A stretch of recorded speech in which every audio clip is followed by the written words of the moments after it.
Good evening and welcome back to my show. So tonight we are doing some more updates and commentary regarding true crime in the Idaho4 case, a case against Bryan Kohberger. And I'm going to bring through my guests tonight. Please welcome Gia, my co-producer. Hi, Gia. Hey. I also have Daniel. Hi, Daniel. Welcome. How's it going? And Blue. Hey, what's going on, everybody? That was some awesome music there. I think I saw Blue dancing in the green room. I was. Yeah, I was running. My neighbor knocked on my door, so I had to go see what's going on.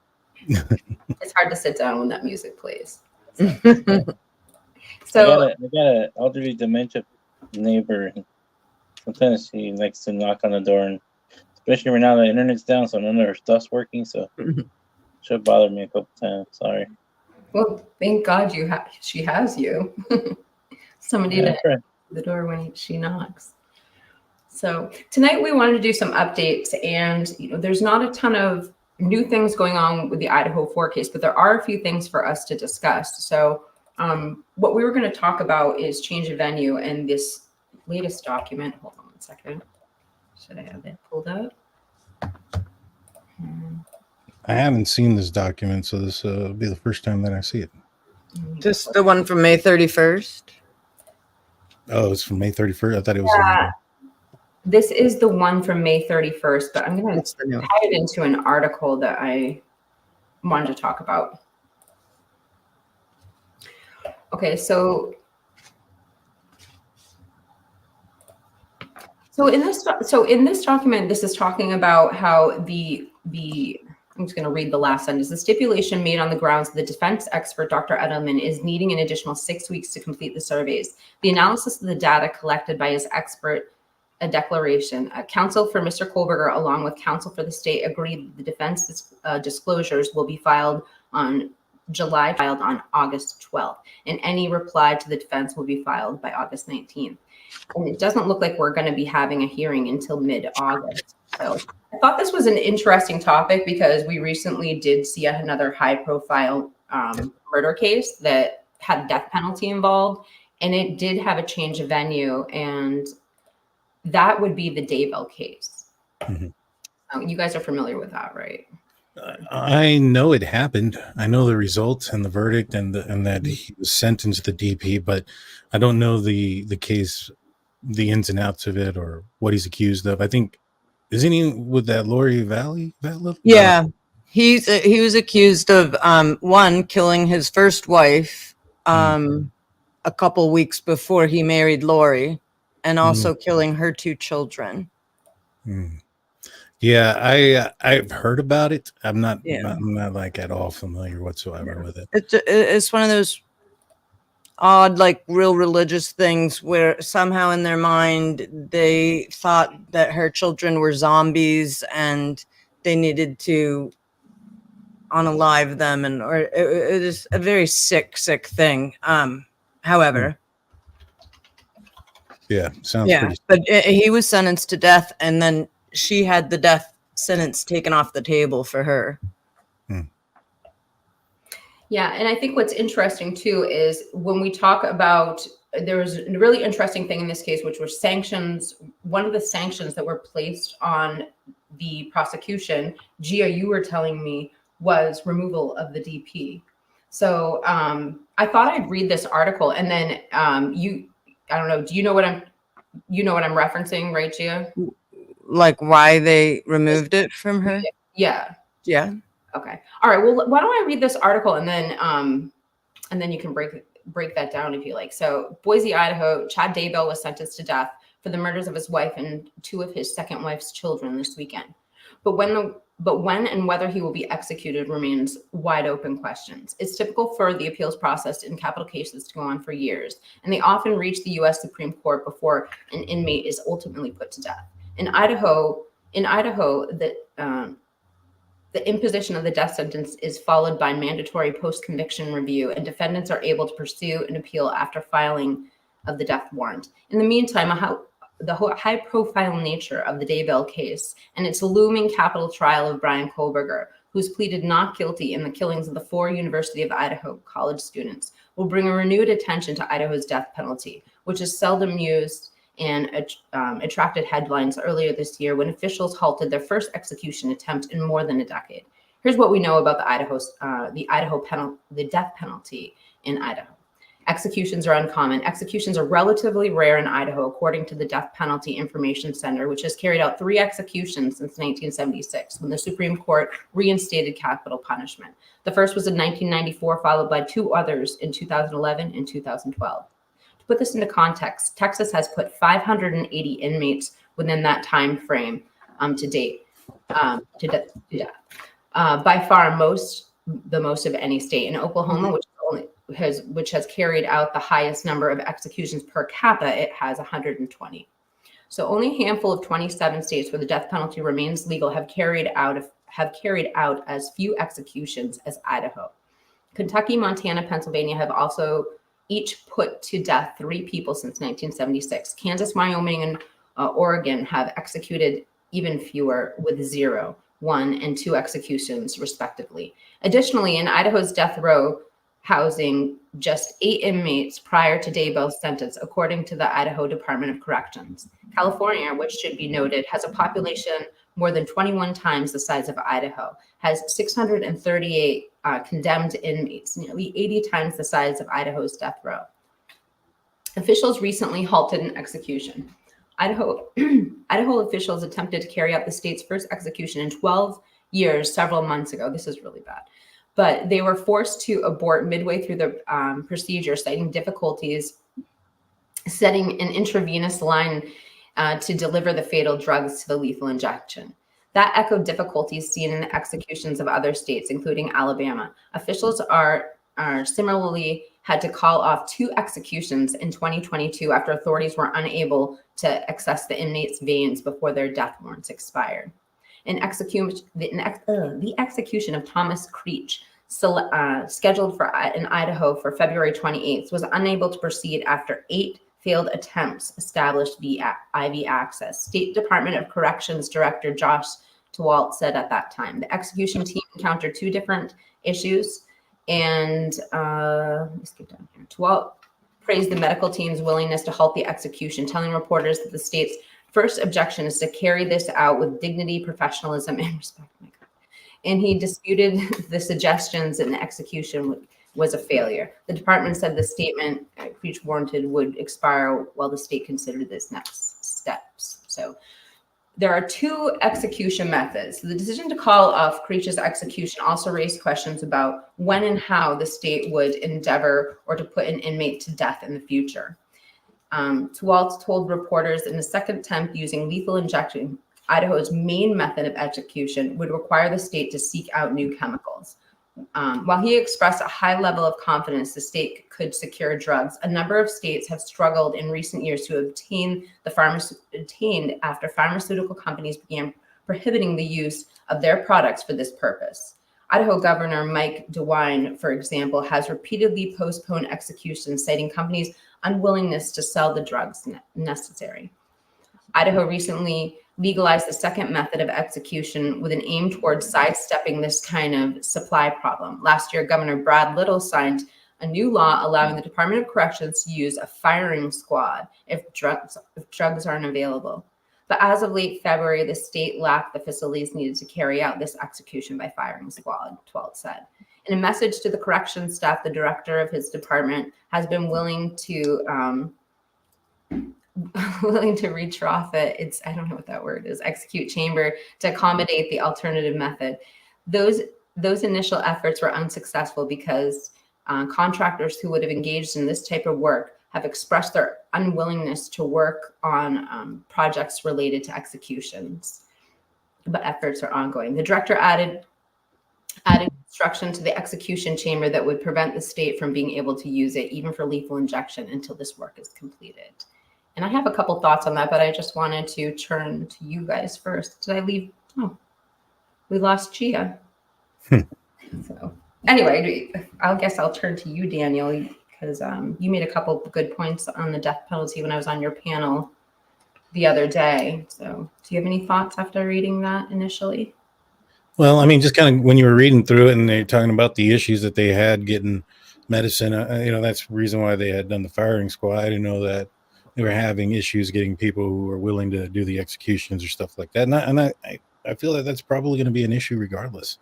But in this case here, it's pretty atrocious, needless to say.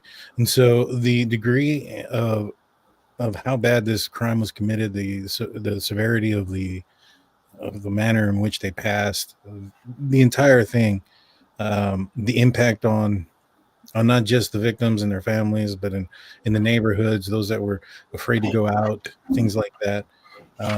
Their rights were also severed from being able to live a free and fear-free life. And so, with that being said, they're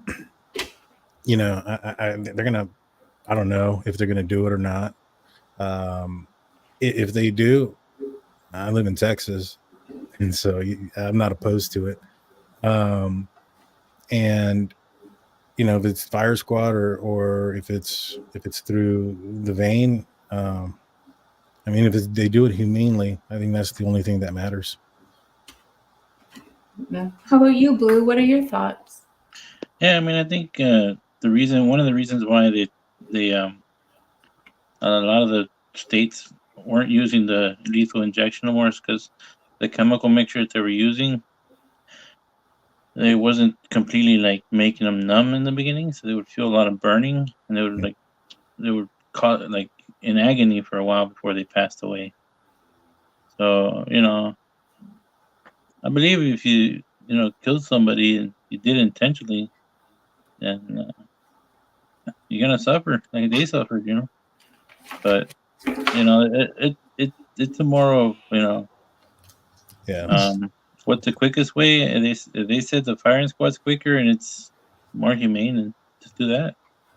No chemicals, and then they don't even know which one actually shoots the real bullet, because they get 3 guys and then 2 blanks and one's good. So that's the other way around.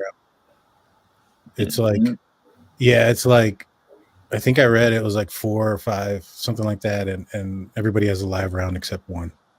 Oh, okay. I think that's how it went. I could be wrong. You could be right. Yeah, I thought it was only one good one, and then the rest were all blanks. That way they can at least. So no one really knows who shot. Yeah, for psychological reasons. Because can you imagine?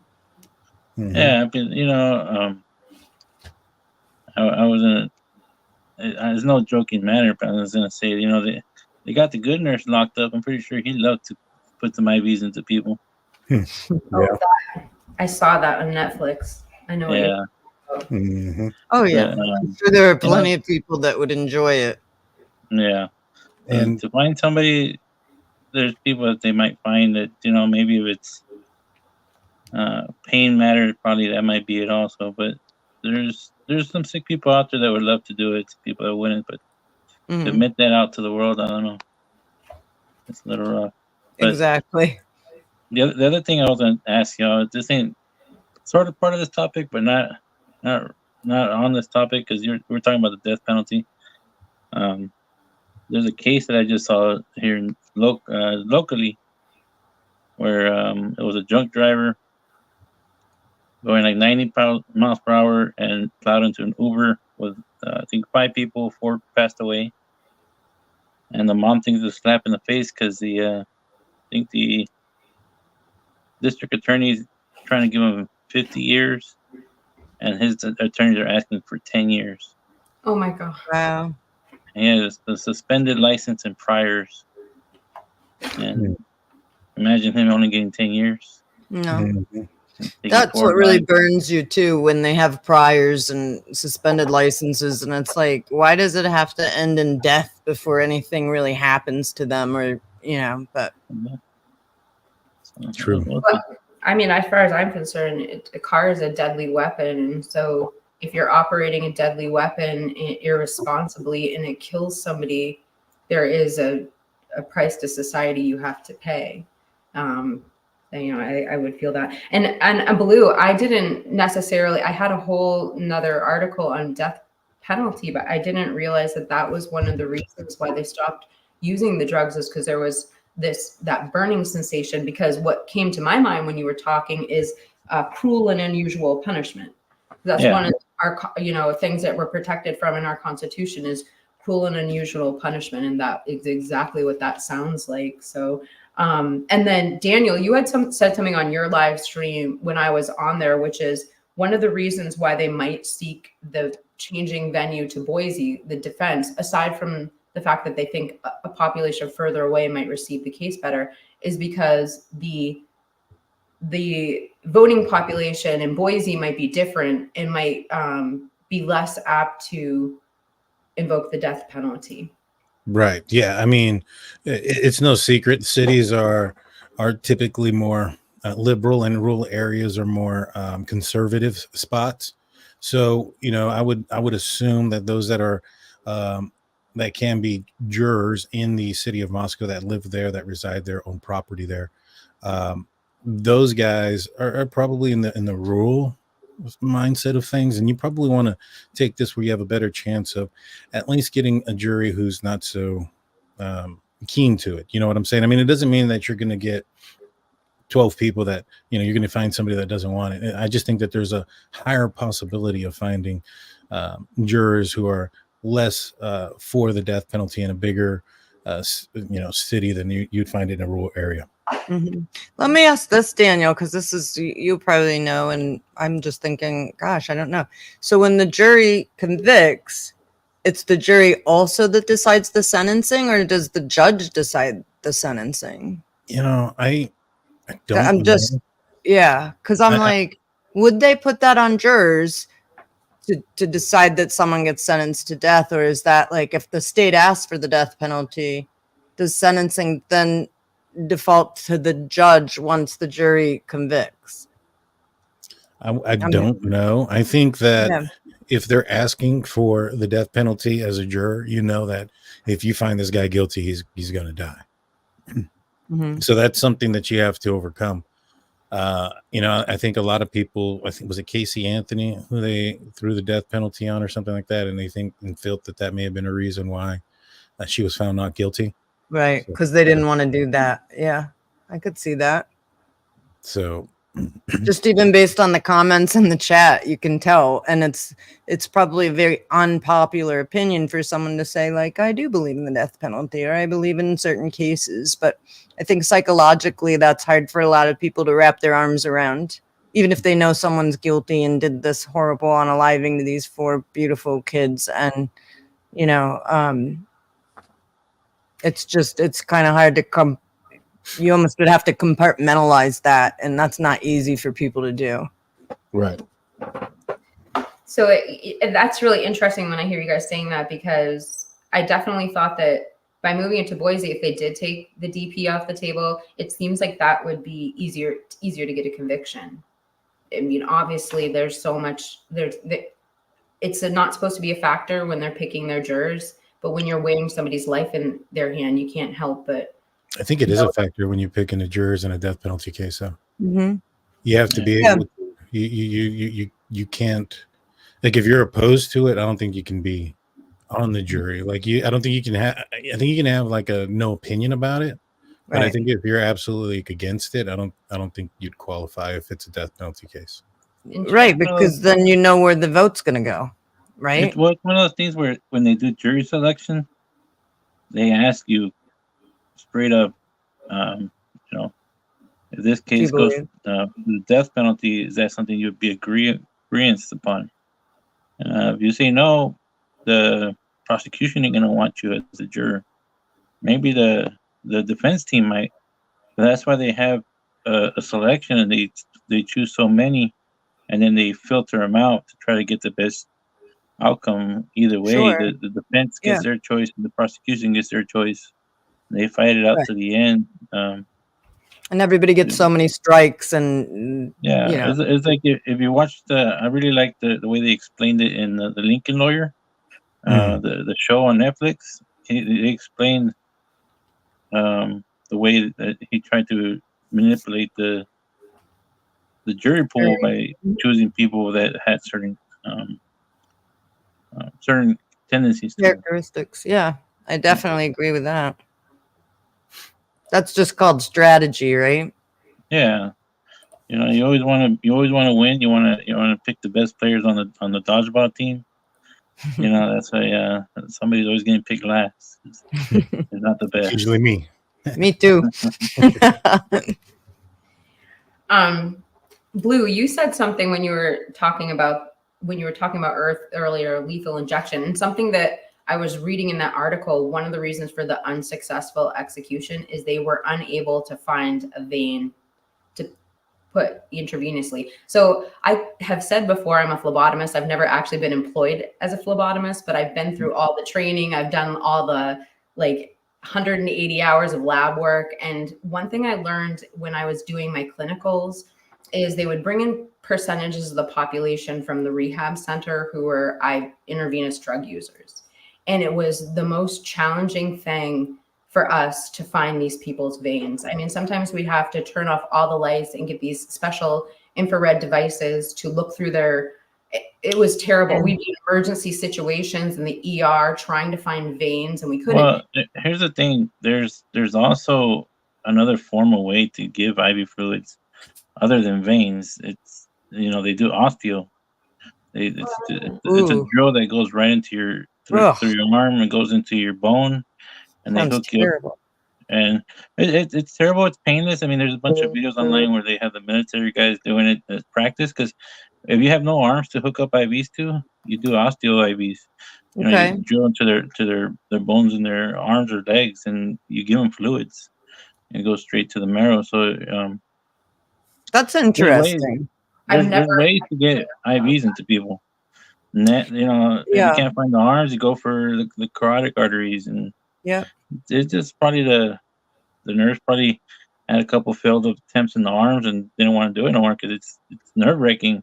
Even just as a regular person, I like when I had to do IVs on really severely dehydrated people, because I'm also trained to do IVs.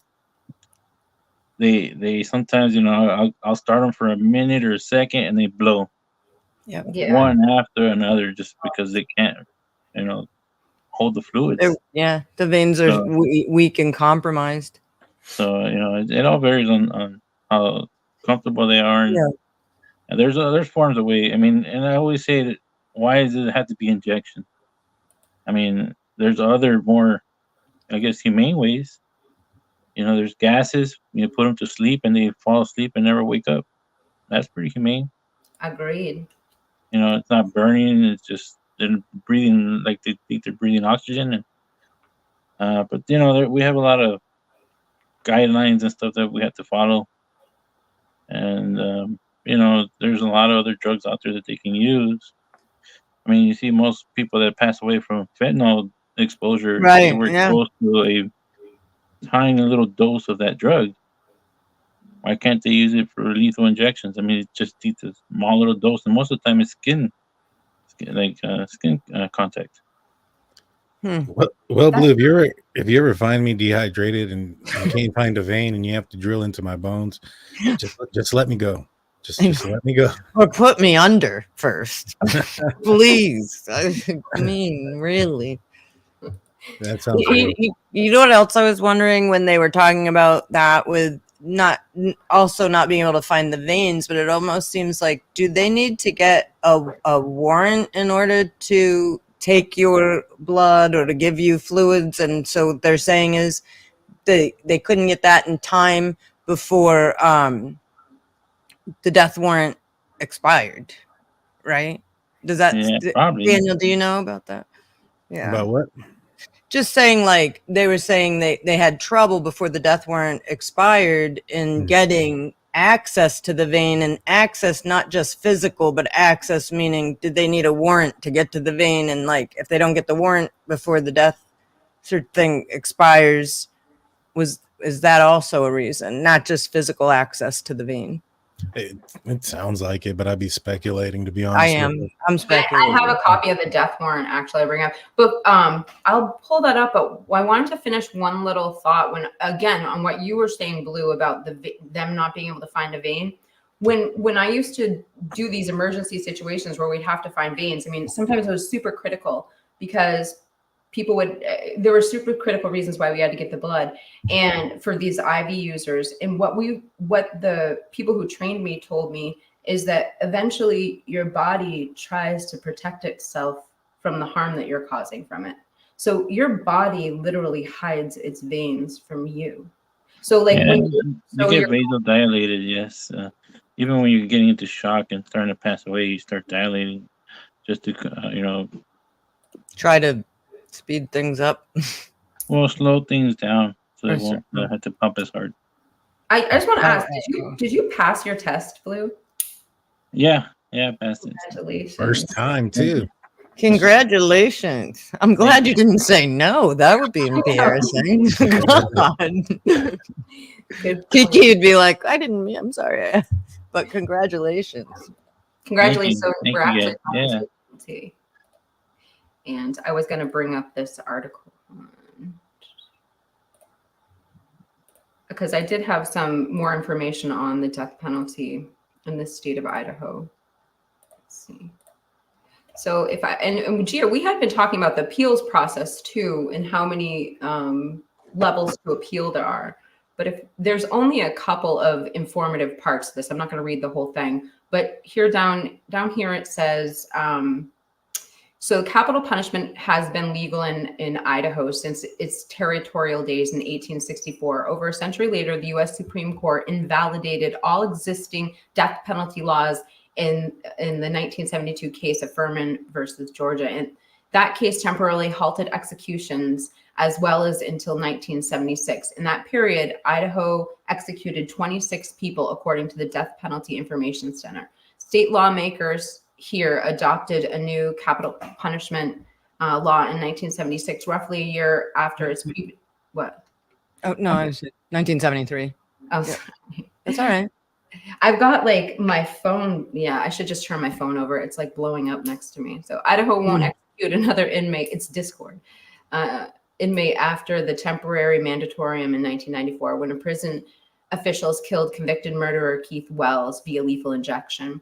So in the post-Furman era, Idaho has overseen 3 executions, the most recent being Richard Levitt in 2012. And he actually volunteered for the death penalty. I remember reading an article on him. So 8 people are currently on death row. States legislators legalized the firing squad during the 2023 session. We already read that. But down here, it talked about the death warrant right here you were mentioning. So after all appeals have been exhausted, or if the defendant chooses to drop their objections to this, the state must request a judge issue a death warrant for the individual who must be executed within 30 days. Yeah. Upon serving the death warrant, the defendant is immediately transported to the state's maximum security facility near Kona, if they're not already there, and put into an isolated confinement. During that time, specialized teams within the Idaho Department of Corrections are mobilized to prepare for the execution. That step-by-step process and outline of the duties can be found in blah, blah, blah, blah. So contrary to policies in other states and pop culture, death row inmates in Idaho are limited in what they can eat for their final meal. They can only be selected from standard options. So anyway, there's more on here. I don't know what. I'm assuming that the death warrant expiring within 30 days is what Blue was saying about them not able to get the medications after they've done, said, all right, objection. Because I'm sure they can't order anything until all that is cleared, right? The objection, right? Deals. Once that's all cleared out and they're ready to rock and roll, they probably have to get that death warrant and probably display that death warrant to the medical teams or whatever that we have a right to the medicine and we have a right to administer this medicine to this inmate. And if they have problems getting the medicine within that time, then I'm assuming they probably have to get another one.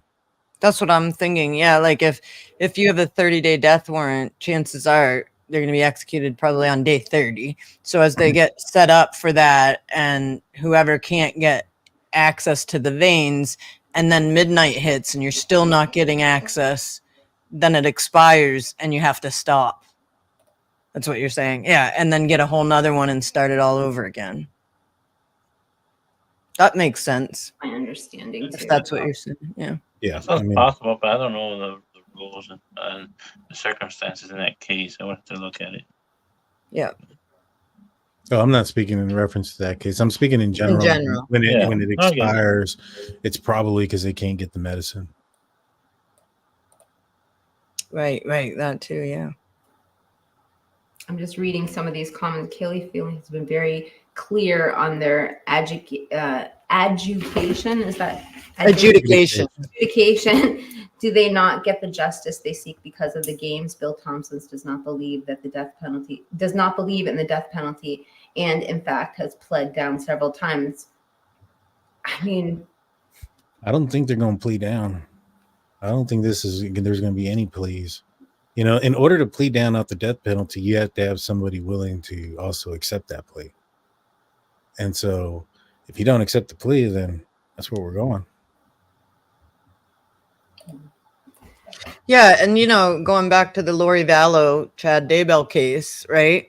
She he got the death penalty, sentenced with the death penalty, but it came off the table for her because they did a motion to take it off the table. And in that motion, they listed 4 reasons, and 3 out of the 4 apply to Bryan Kohberger. So I wouldn't be surprised if Ann Taylor tried to do a similar motion and use that case as precedent.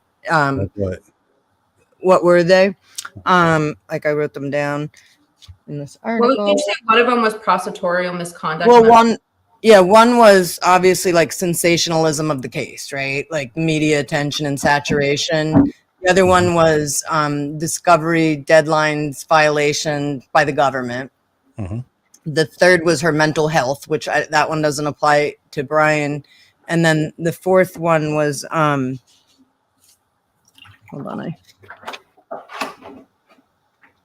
I have the motion right here. Okay. Media saturation, multiple discovery violations, the government wanting to kill a mentally ill person, and the last one was the state of Idaho doesn't have the chemicals to kill people on death row, which is kind of what you were pointing out earlier. Like they couldn't get the medicine in order to proceed with the death warrant, right? Mm-hmm. So 3 out of the 4 reasons, and then that motion was granted. Mm-hmm. And it was granted based on the sanctions for not meeting the deadline for discovery. Right. Well, I don't know what the prosecution or what they thought was the misconduct from the prosecution. I know what the prosecution or the defense in Bryan Kohberger's case see as the prosecutional misconduct. I don't think it's going to fly. I don't either. That aspect of it. Yeah. As far as the medicine, that's a possibility, I guess. And the first one was because of the saturation of the case. Yeah. I don't think that's going to fly. I think that I don't know what was in Lori Vallow's case where they were, what the accusation of prosecutor misconduct is. Discovery deadlines. Well, that's what it says, and they granted the motion based on that.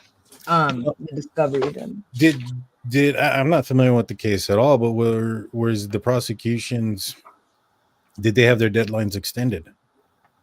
I'm not it's one thing if deadlines get extended and they meet the extended deadlines, and another thing if there's a deadline and it doesn't get produced, and then all of a sudden it's produced after the fact. Yeah. Right. No, it would have to be something I think fairly egregious. And I don't think there's anything egregious at this point. And I get that a lot of people are saying, geez, Bill Thompson's not turning everything over, but he says he is, and that if he isn't, it's because he doesn't have it to turn over. And he said that multiple times. I mean, I literally you can see, I've been kind of working on all the motions to, for discovery and to compel discovery and supplemental discovery. And I have like 600 pages, and I didn't think it was going to be that long, but I went down a rabbit hole and I kept going, and I'm like, okay, now I need time to sort through it. But the discovery deadlines aren't even ripe yet. Yeah. Well, the discovery for the state isn't until the end of August. So yeah, and I think they even got extended. I got to look into that, but I'm almost in my mind. And I'm going to go through this later. It almost seems like that got extended to January of 2025 for the state. It could be. I wouldn't be surprised. But yeah, I mean, it's if the fact is that they haven't passed the deadline yet. They haven't. Yeah. This judge has extended those deadlines, so that's Mhm. not prosecution misconduct. The prosecutor misconduct that they're trying to say is that they lied to the grand jury, and what they did was they Yes. said that they found Bryan Kohberger through a bunch of clues that started off with the discovery of his vehicle by WSU officers, and in reality, it was the IGG. I think everybody can point that out. That's not something in favor of the state. I know a lot of people like to say that I'm biased, but that isn't, right there. It is in favor of Bryan Kohberger that's how they found him. Right. That's when a lot of things started, going on was after that IGG. Now, will it end up having a difference in the case? Highly unlikely. But, they're saying that they lied to the grand jury. They said that they got him this way, and we know that they got him through the IGG, and they don't want to bring that up. They don't want to use that. And this whole ordeal, and so Right. that's where the prosecution misconduct comes from. Yeah, and the other thing they said, Daniel, was that Bill Thompson misled the grand jury about the standard of proof that they needed to meet. So that was another whole debacle, if you will. Yeah, I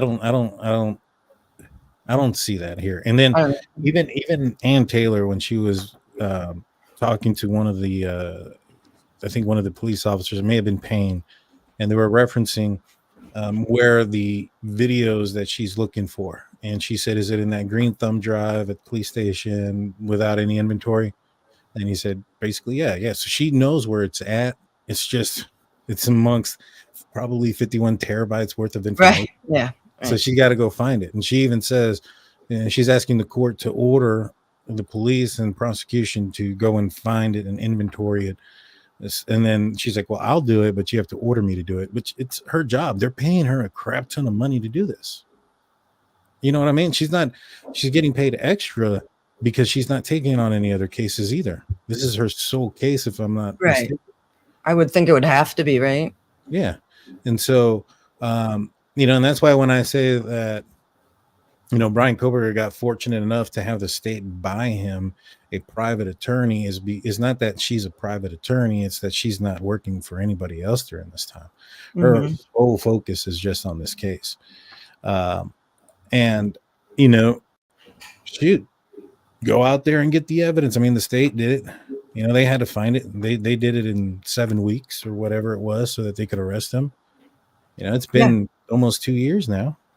Well, and because I was listening to some of your shows, and that brings up something for me. As I was thinking in the whole alibi thing and everything, like if your client was really innocent and you could prove it, then you would put forth that information and not let him sit there for 2 years in jail.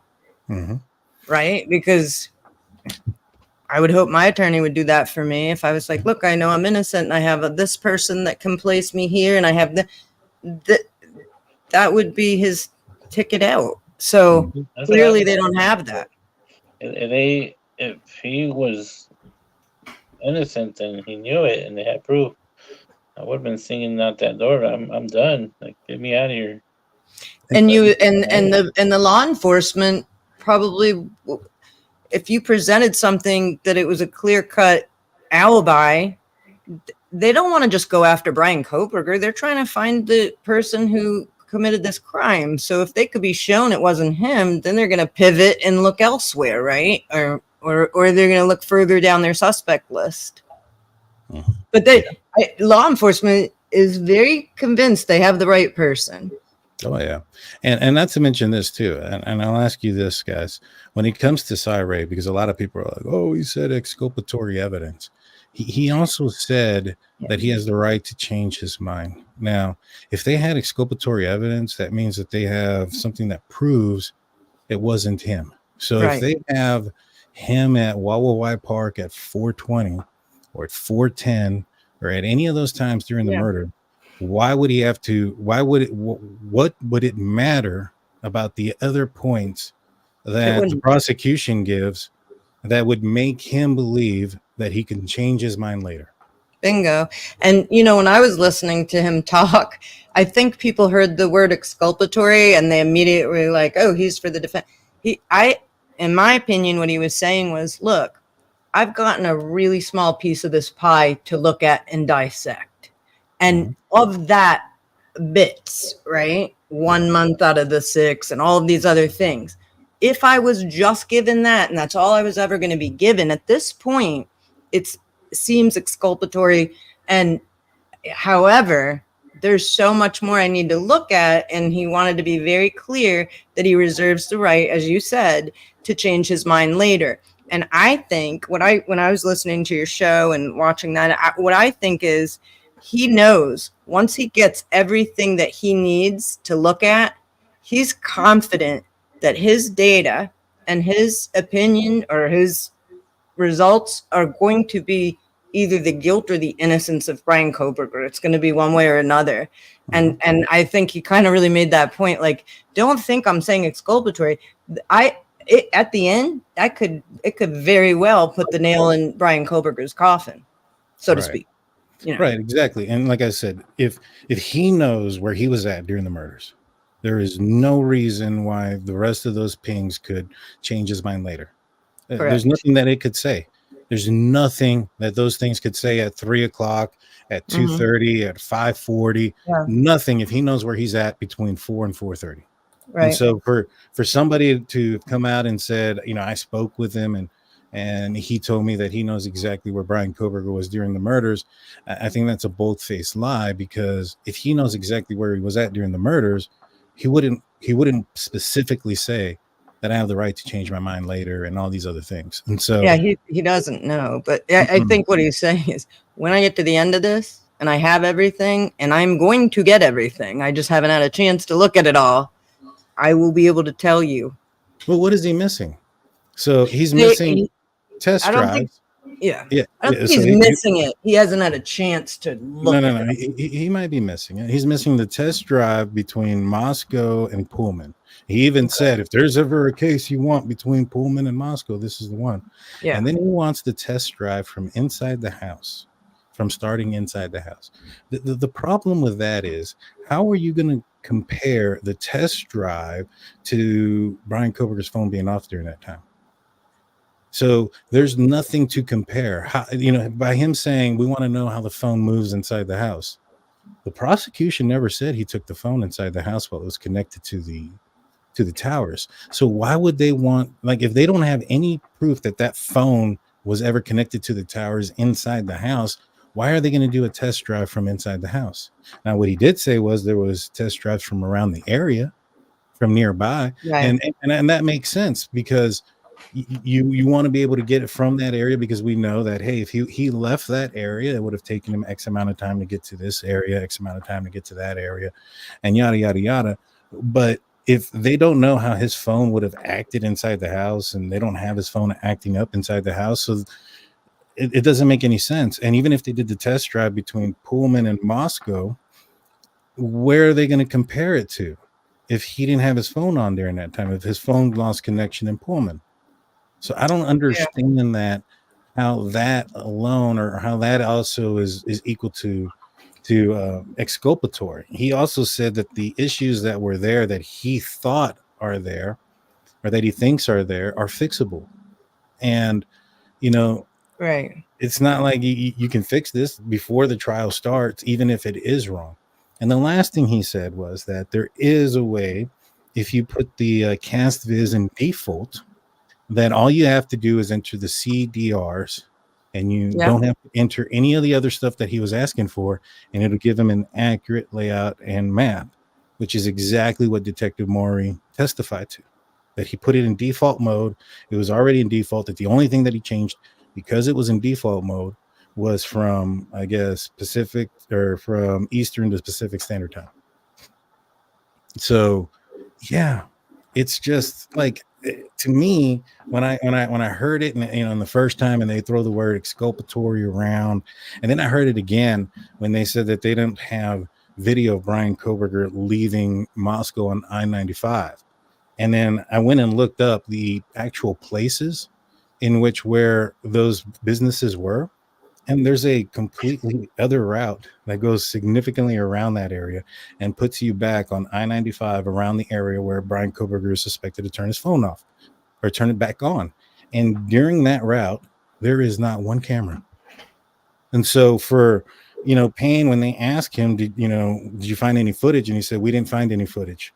And then Ann Taylor goes, so let me get this right. You have no video of the car. Well, if they don't have any footage, then they don't have any video of the car.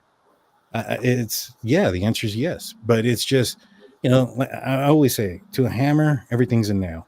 And so when people hear that, and if they're already on a certain side of things, they're going to hear, oh, there's no video, it's exculpatory, this guy's innocent, without actually going forth and looking up, where are these businesses at, where are they located, and is there a route that can get around that will require not being caught on camera.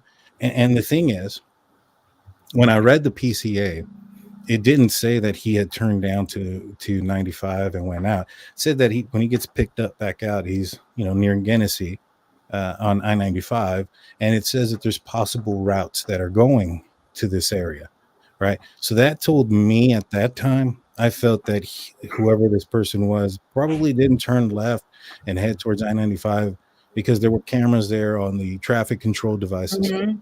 Now we find out later those things aren't being saved, but does Bryan Kohberger know that? If he doesn't know that, then he's probably going to try to take another route to alleviate out on that camera.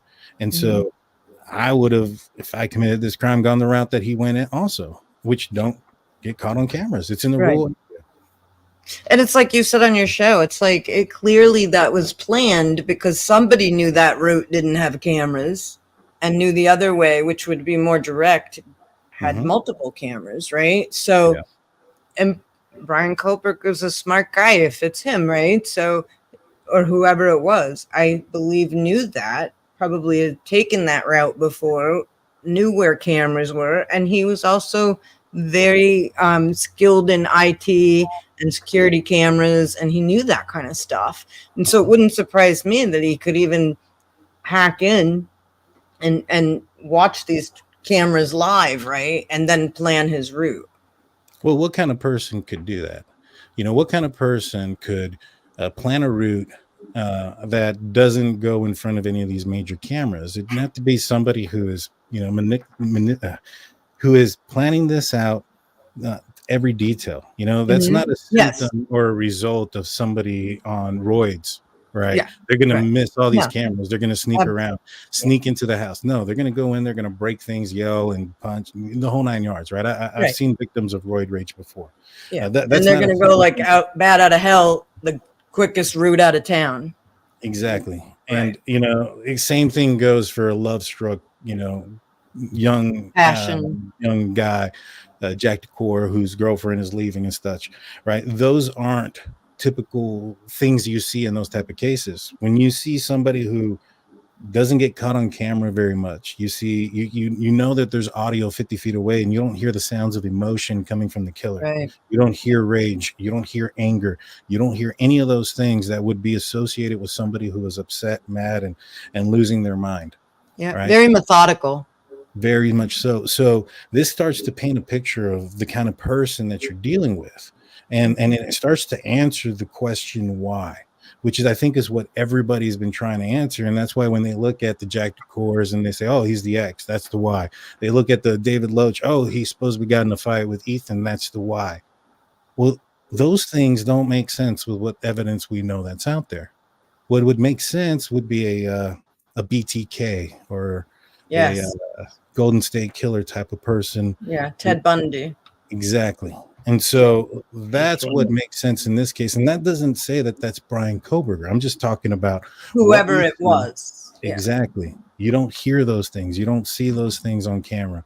And so those things are the reasons why I believe that whoever committed this crime, one had to be trained, very well trained. I mean, they didn't leave DNA behind.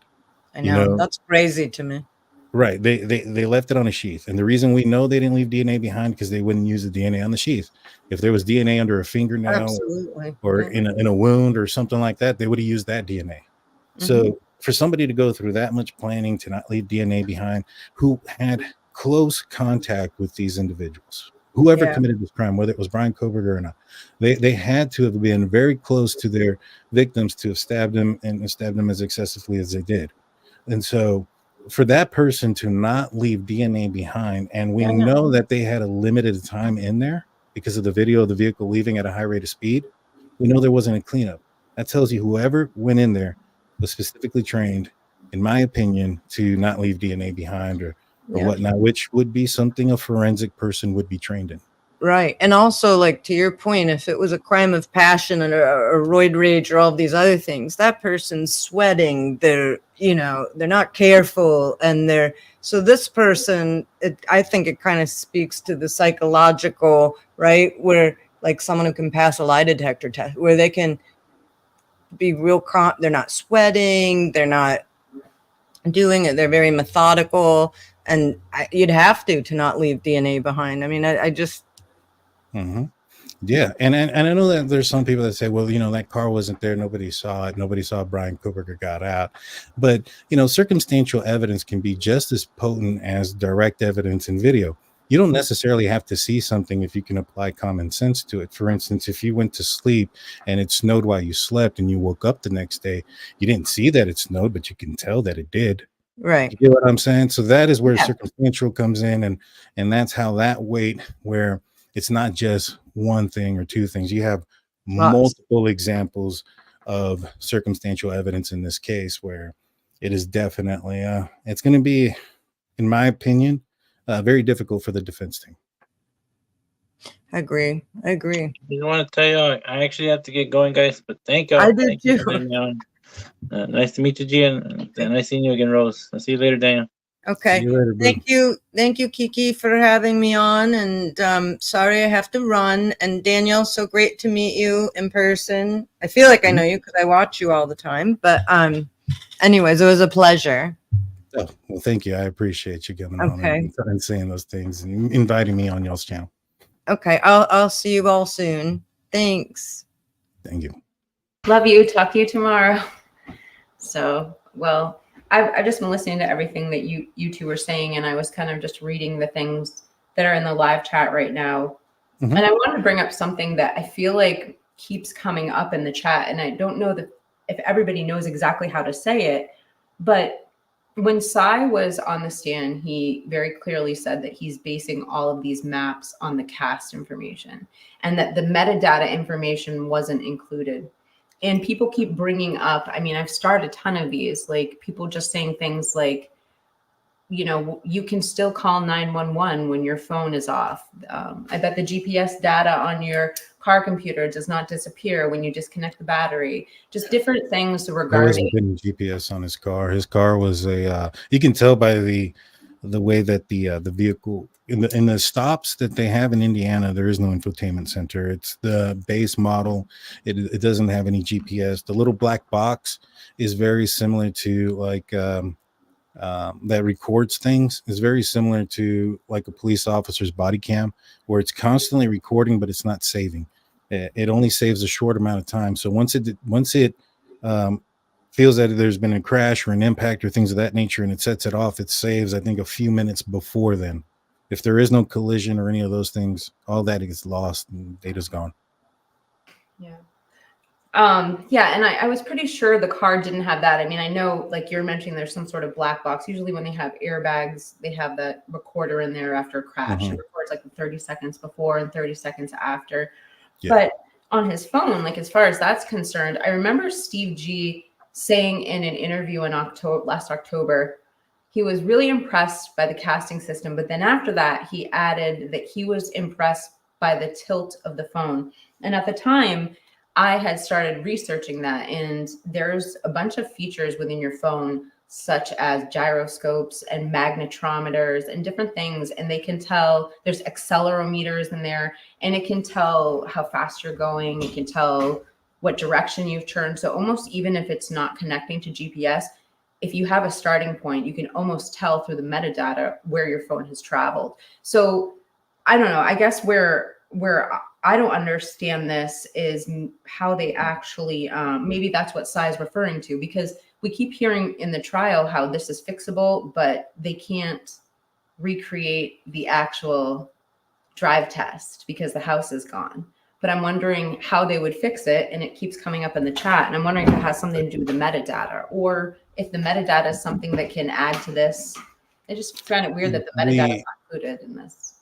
Right. Well, I'm not. I don't know anything about any of those things. I can only tell you from what I heard from the detective, what I heard from Cy Ray and things like that. And what I did hear him say was that, and he said, I want to let everybody know that if you have it in the default setting, all you need is the AT&T CDRs. And you don't need all the other metadata. You don't need all that. You don't need anything. It's very accurate. That's exactly what he said. And so it can be redone. And they even asked, do we still have these CDRs? Yeah. All right, it can be redone. So it kind of comes back to like when people say, oh man, they thought it was a 2013 Hyundai Elantra, or they thought it was a 2019, Nissan Sentra or whatever. And I'm like, who cares what they thought months ago? I don't care what they thought. I want to know today. Can you get an expert out there and say that it's not Bryan Kohberger's car? Does the defense have an expert that can say for a fact that that's a 2013 or whatever? I don't care what they thought. I want to know what they know. Can they prove that that's not a 2015 or not? Right. And the same thing goes on with that. I don't care what they thought. I want to know what the CDRs say. Those things, if you say that it's if you put it in the default, that you'll get the map. Now, as far as you can't do the test drive from the home, where in the PCA or in any documentation does it say that Bryan Kohberger's phone ever went in that house? I don't remember hearing that. So if it doesn't go in the house, and also show me where it says that they had Bryan Kohberger's phone traveling from Pullman to Moscow the night of the murders. If they don't, why do they need to conduct those tests? I mean, that's like me saying, hey, we got a dead guy here, but let's give him a pregnancy test just in case. I guess kind of like that. I mean, I do hear what you're saying. I think one of the things that I always got nervous of on both sides of the coin is when you have someone who has such a proficiency in forensic cloud information. I've heard that there are about 5 to 6 different ways you can manipulate your data. And particularly with casting, you can download what's called a spoofing app. And you can essentially cast your location to another area. You can also route yourself into another phone. So if, like you say, you had a burner phone somewhere, you could route it to that phone, make your location look different. There's so many different ways. And so that's just, I don't know how, of course, I'm not an expert and I don't know how it works, but I don't know how you prove anything without having that metadata. And it's probably getting ahead of ourselves because it's not the actual topic that Cy Ray is talking about. But I just wonder, I mean, those are the kinds of things we'd find out, like when they say his phone wasn't connecting between a certain timestamp, we would know if he hit the power button, if he, if it just... Unless he put it in a Faraday cage or Faraday cage, however you pronounce it. You put it in aluminum foil and it'll disconnect and it won't show, it'll show like you're out of network and can't connect. I mean, you can literally put your phone in a Ruffles bag. There's a test. In fact, it's been done on YouTube multiple times. I'm sure you can find it. You can literally put your phone in a bag, a potato chip bag, roll it up, close it up, and you'll lose connectivity, GPS, and everything. It's aluminum foil blocks that all out. So, just because and this guy had what was it, forensics and technical cloud or whatever, this is what he said his deal was. So you don't think he knows that? And what a trick would it be, because that Moscow has like a super high cell phone signal. And so if you suddenly block the signal, you can say, well, my phone would be connecting completely to the towers. So I don't know. I just know that we have more information about that not connecting if we had the metadata. And I'm curious to know how it all plays into it at the trial. So yeah. I mean, I don't know how metadata works or what it does.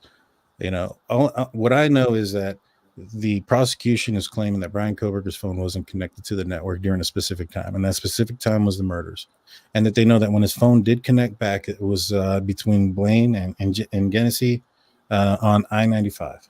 And if his CDRs can put that there on the default, then that's the proof there. I don't think prosecution ever said Bryan Kohberger's phone went into the house, or that it was connected when it was in the house, or any of those things. So I just don't understand how you're going to make those tests for things that don't exist. I mean, it's kind of like what the prosecution is saying. You want things for things that don't exist. I mean, that maybe that's what he means. Actually, maybe it is what it means. We all sit here speculating. But yeah, that's true. Like, I don't know. Like I said, I mean, to me, and I get, people want, innocent until proven guilty and this, that, and a third, but like this doesn't seem like that. This seems like a lot of people that are, they I ain't gonna lie, not everybody, but I just kind of feel like some folks want to see somebody go free for something they did. But that's just my opinion. Well, if we were ever wrongly accused, thank God for YouTube, because they would jump to they'd want to find out all angles of the story. So I do appreciate that. I just want to see Candy, not necessarily. It does, if done correctly. I tried it when everyone was saying to wrap your phones in foil during the national alert. My phone still rang. Yeah, I've heard the foil doesn't work, but I think with Daniel putting it in the Lay's potato chip bag, that's probably. Yeah, there's I don't know about aluminum foil like that. It has to be done correctly. There can't be, like, if you wrap it in foil and I think there's part of the phone that sticks out or something like that. I don't know. I'm not a technical person to know the ins and outs of it, but I do know that they sell something called a dark bag, and you can put your phone in that, and you don't have to worry about, is it going to work? Is it not going to work? You buy a dark bag. It's like $20, maybe even less. And you can put your phone in that and all your other devices, and it won't ring, won't do anything. So those things are accessible. Those things are everywhere. You can get them on Amazon. I think that's where they thought they got the K-bar knife too, right? Yeah. Well, I mean, how would that look if Bryan Kohberger not only bought a K-bar knife but also a dark bag? I'm not saying that it's there, but what would you think about that circumstantial evidence? Well, I mean, I made a video about how I thought the Amazon searches, when everyone was like, oh, he's looking for a K-bar knife, my thought was he was trying to find something to spoof his GPS signal, because at the time, the only information I had about the metadata, which has been something I've been interested in for a long time now, was that his phone was not connecting to the towers for a period of time. So that was my first inclination that he had probably blocked his signal, because if he was the one, let me take this comment down, because it's a good way to show, just an elementary way to trick your positioning, because it's a very high signal area in Moscow, and by blocking your signal, it would look like you're in a low signal area, for example, Wawaway Park, or something like that. So And I was wondering, if you don't mind, I had another segment I wanted to bring up on WSU Mom Kim, just since when I originally had, if you don't mind pivoting to another subject, I have a video I wanted to show you.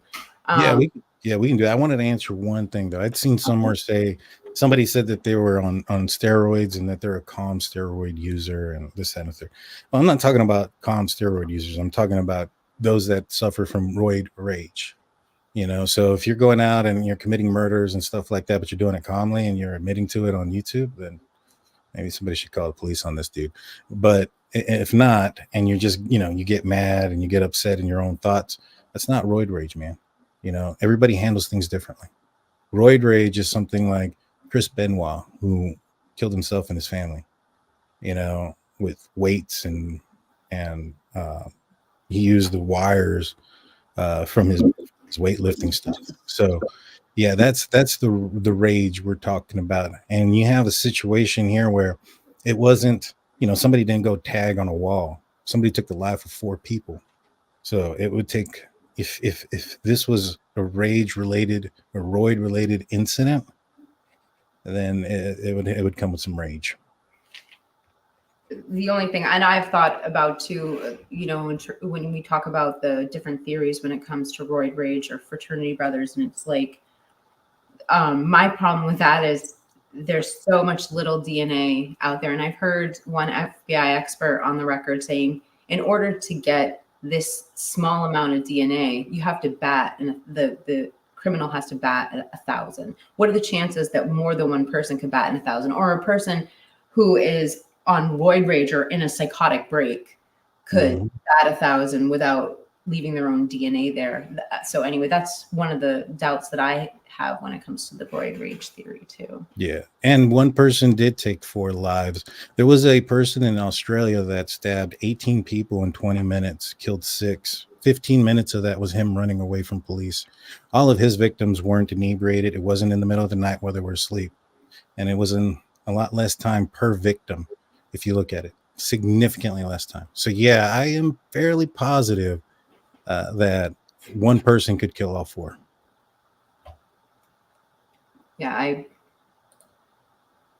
from what I understand, somebody could too. Just I've also heard that when it comes to, I mean, not to trail off the subject, but when it comes to, I've spoke with people who worked in situations where they worked for the military, and when I would just say when it comes to multiple people, that is the thing they dread the most, is an assailant with a knife, and there's no way to really fight back. I mean, and I do believe one person could take them. Now, whether they would have, they would have to be in incredible shape to have that kind of. And they'd also have to be incredibly trained. It's not, if you're going to go up against somebody who has a knife, it takes a lot of awareness. You have to be incredibly trained. And like, I know personally, because I've actually dealt with somebody with a knife, and this person, they cut some people, and I had to. When we got to them, it was just them by themselves, right? They didn't kill anybody. It wasn't a homicide, but they had cut some people. And in this person, he came at us, and we were able to subdue him and get him down. But that takes training. I went through a significant amount of training and can't think of the damn name, jiu-jitsu and some other stuff. Now, it wasn't like, what do you call it? I didn't go to like a gym or anything like that. We went to, one of my buddies was a trainer, and he ended up being a police officer with us. And so he trained myself and probably about 5 or 6 other officers, to do certain hand-to-hand combat and things like that. And so I can tell you that it takes a lot of training. Even when you're trained in the moment, it's not something that's easily, oh yeah, this guy's coming at me with a knife, let me subdue him because I'm 3 inches taller than him. The guy has a 7-inch blade. It's a big equalizer. If not, it goes the other way. I think to myself, what would I do? What would anybody do faced in that situation? You'd have to have some sort of special training to de-arm someone. Yeah. A lot of folks think that they see like a Bruce Lee movie and that, oh yeah, man, I can do that. It's not like that in real life. Most people freeze if something like that happens. Somebody comes out with a gun. I've seen people will freeze. They'll pee themselves. They'll defecate. Things of that nature. I've seen a lot of those things way more often than I see, Chuck Norris come out of them. People fighting back. Oh yeah, that's very rare. You got to be trained. I had one situation where this guy was ex-military. He had just came from overseas, and he had his car stolen from him. And the person that stole his car he lived behind a convenience store, right? And so the person was walking, in my opinion, I think he was going to try to rob the convenience store. He saw this dude in his car. He was on his phone in his driveway. So he walked up, put a gun in his face, and said, "Get out." Guy gets out, steals his car. We end up finding the guy and arresting him, and we bring him back. Now, when we talk to the victim's like, "Man, I'm ex-military. I know this. I know that was a 9mm, this, that, and a third. I know the exact gun." It was a BB gun that we found. The dude froze. The dude didn't do anything. He gave his keys. He was like, I wasn't scared. I'm like, dude, I know you were scared. It's okay to be scared. We need the information for our police report that you were in fear of your life when he pointed the gun at you so that we can enhance the crime. And so, he's like, no, I know it was this gun. And we didn't want to tell him it was a BB gun. He's like, I have all this training and all this other stuff.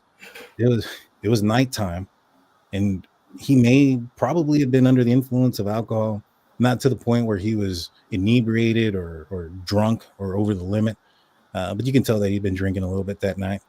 And, a guy put a gun in his face, and fear will make you do and see a lot of things. So It very well could have looked a lot like it too. I've seen some replicas. They used to have to put like a little red at the bottom of yeah. the tip, but people would paint over. But I've seen some replicas. It's impossible to tell the difference. But that's a crazy story. So you were saying about Kim. What's going on with Kim? I think I seen her in the live chat. How you doing, Kim? It's good to see you. Yeah, it's good to see you, Kim. I don't know. What I was saying is originally when I had interviewed Kim, a lot of people had questions, and I never really got a chance to vet Kim. She was just a random, guest on my show, and so I reached out to you, and that's actually how we started talking. Is I was asking you how you knew Kim, and just so I could have her back on my show and know a little bit more about her, and so. I didn't know she'd be in the live chat because I haven't talked to her in a while, but I thought we'd show that video. And I have like they're about like 2 or 3 minute clips I wanted to get your reaction to. She talks about a couple different topics. And so I figured it'd be a good way to end our segment since we had about 15 minutes more to go. Yeah, yeah. Let's do this. Steeler fan says it's Pam. Pam? Oh man, I'm so bad with names. That's funny. Pam. I called Kim Pam once. Long story short, I own a couple businesses, and one of my customers or clients is named Pam, and so I had just talked to Pam and Troy before I got on the show, and so I called her Pam, not thinking about it, and so I wasn't the only one. I came out on Publicly Buzz, and they called her Pam too. So I was like, you see, it's not just me. But I'm bad with names. I hate it. But let's watch. Start a new rumor.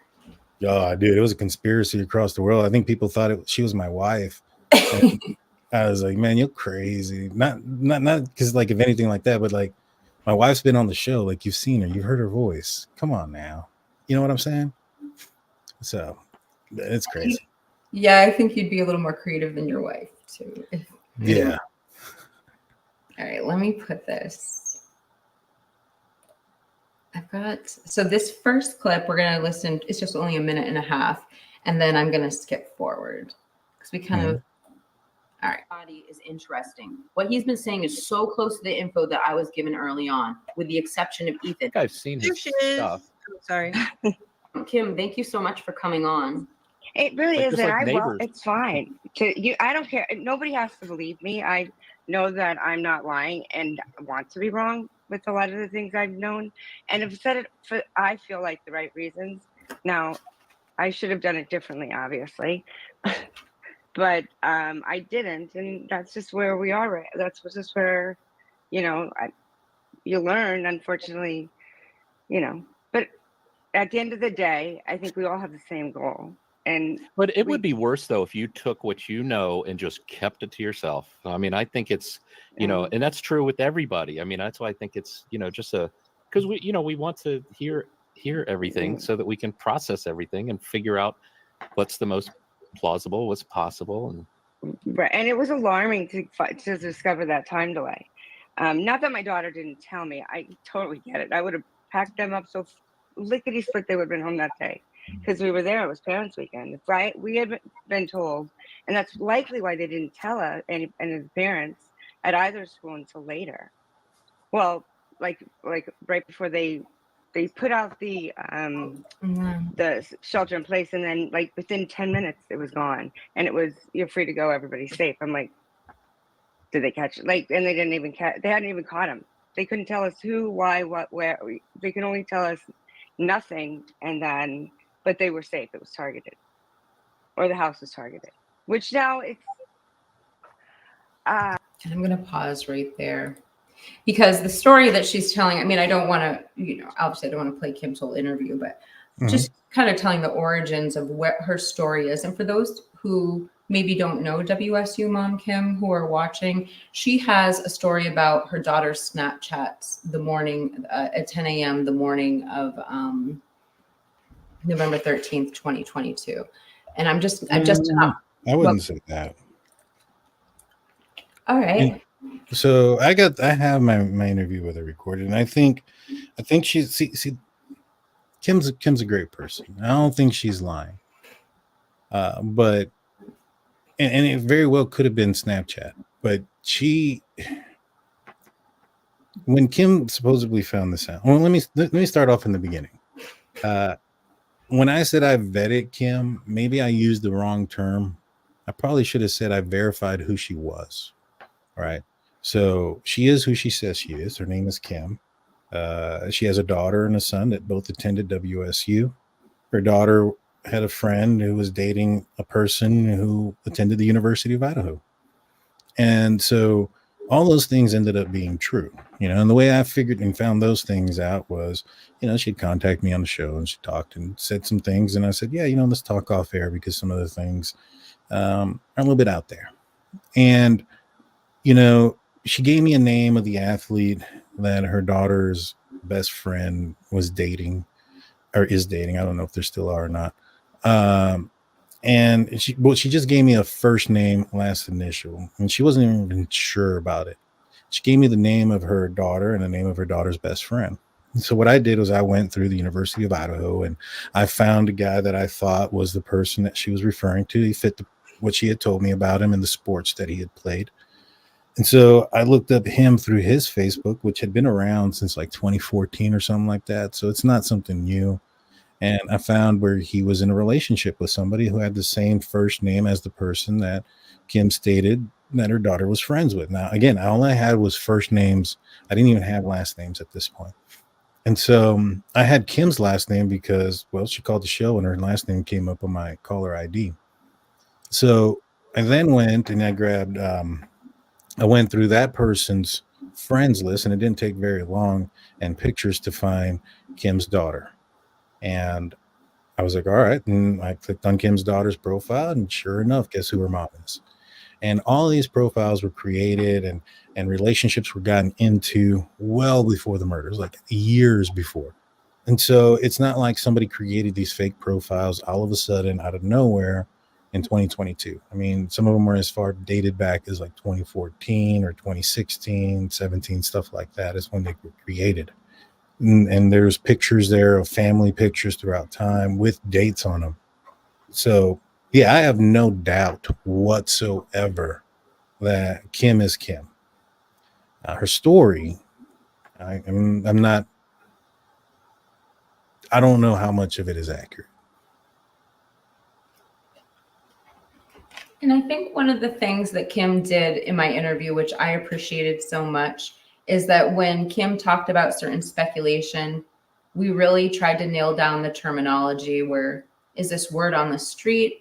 Is this speculation? Is this something you read somewhere? Or is this something you heard directly from your contacts? And once she started breaking things down in that manner, really her story makes a lot more sense. And she explains where she has heard some of these things. But and then, as far as her accounts about the Snapchat, at least we know she's done the right thing with that information, and we'll see. Right.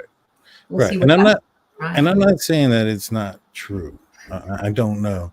But when it comes to the information that Kim has, so what Kim had told me was that she was leaving Pullman when she got or she had already left Pullman. They were a little bit of ways away, not too far away, because they got the alert. They got the vandal alert, stay in place. This vandal alert was well after Idaho University got their alert. And Kim said that she called her daughter and told her, hey, I got this vandal alert. And her daughter had said, yeah, we heard about that, or whatever the case may be. And they left it at that. No times, no places, or who you heard it from, or any of those things were ever discussed at that point. I think she said it was like the next day or 2 days later that she was talking to her, and her daughter mentioned that she had heard it in the morning. Now, by this time, Snapchat had already disappeared. It had been over 24 hours. So there's no way that Kim or her daughter, could have gone back at that point. I mean, I'm sure you can go and download something. Maybe you can do that. I don't know. I don't know if she's done that, and shown, hey, look, this is my daughter's Snapchat. This is November 13th, and this is when messages started coming in.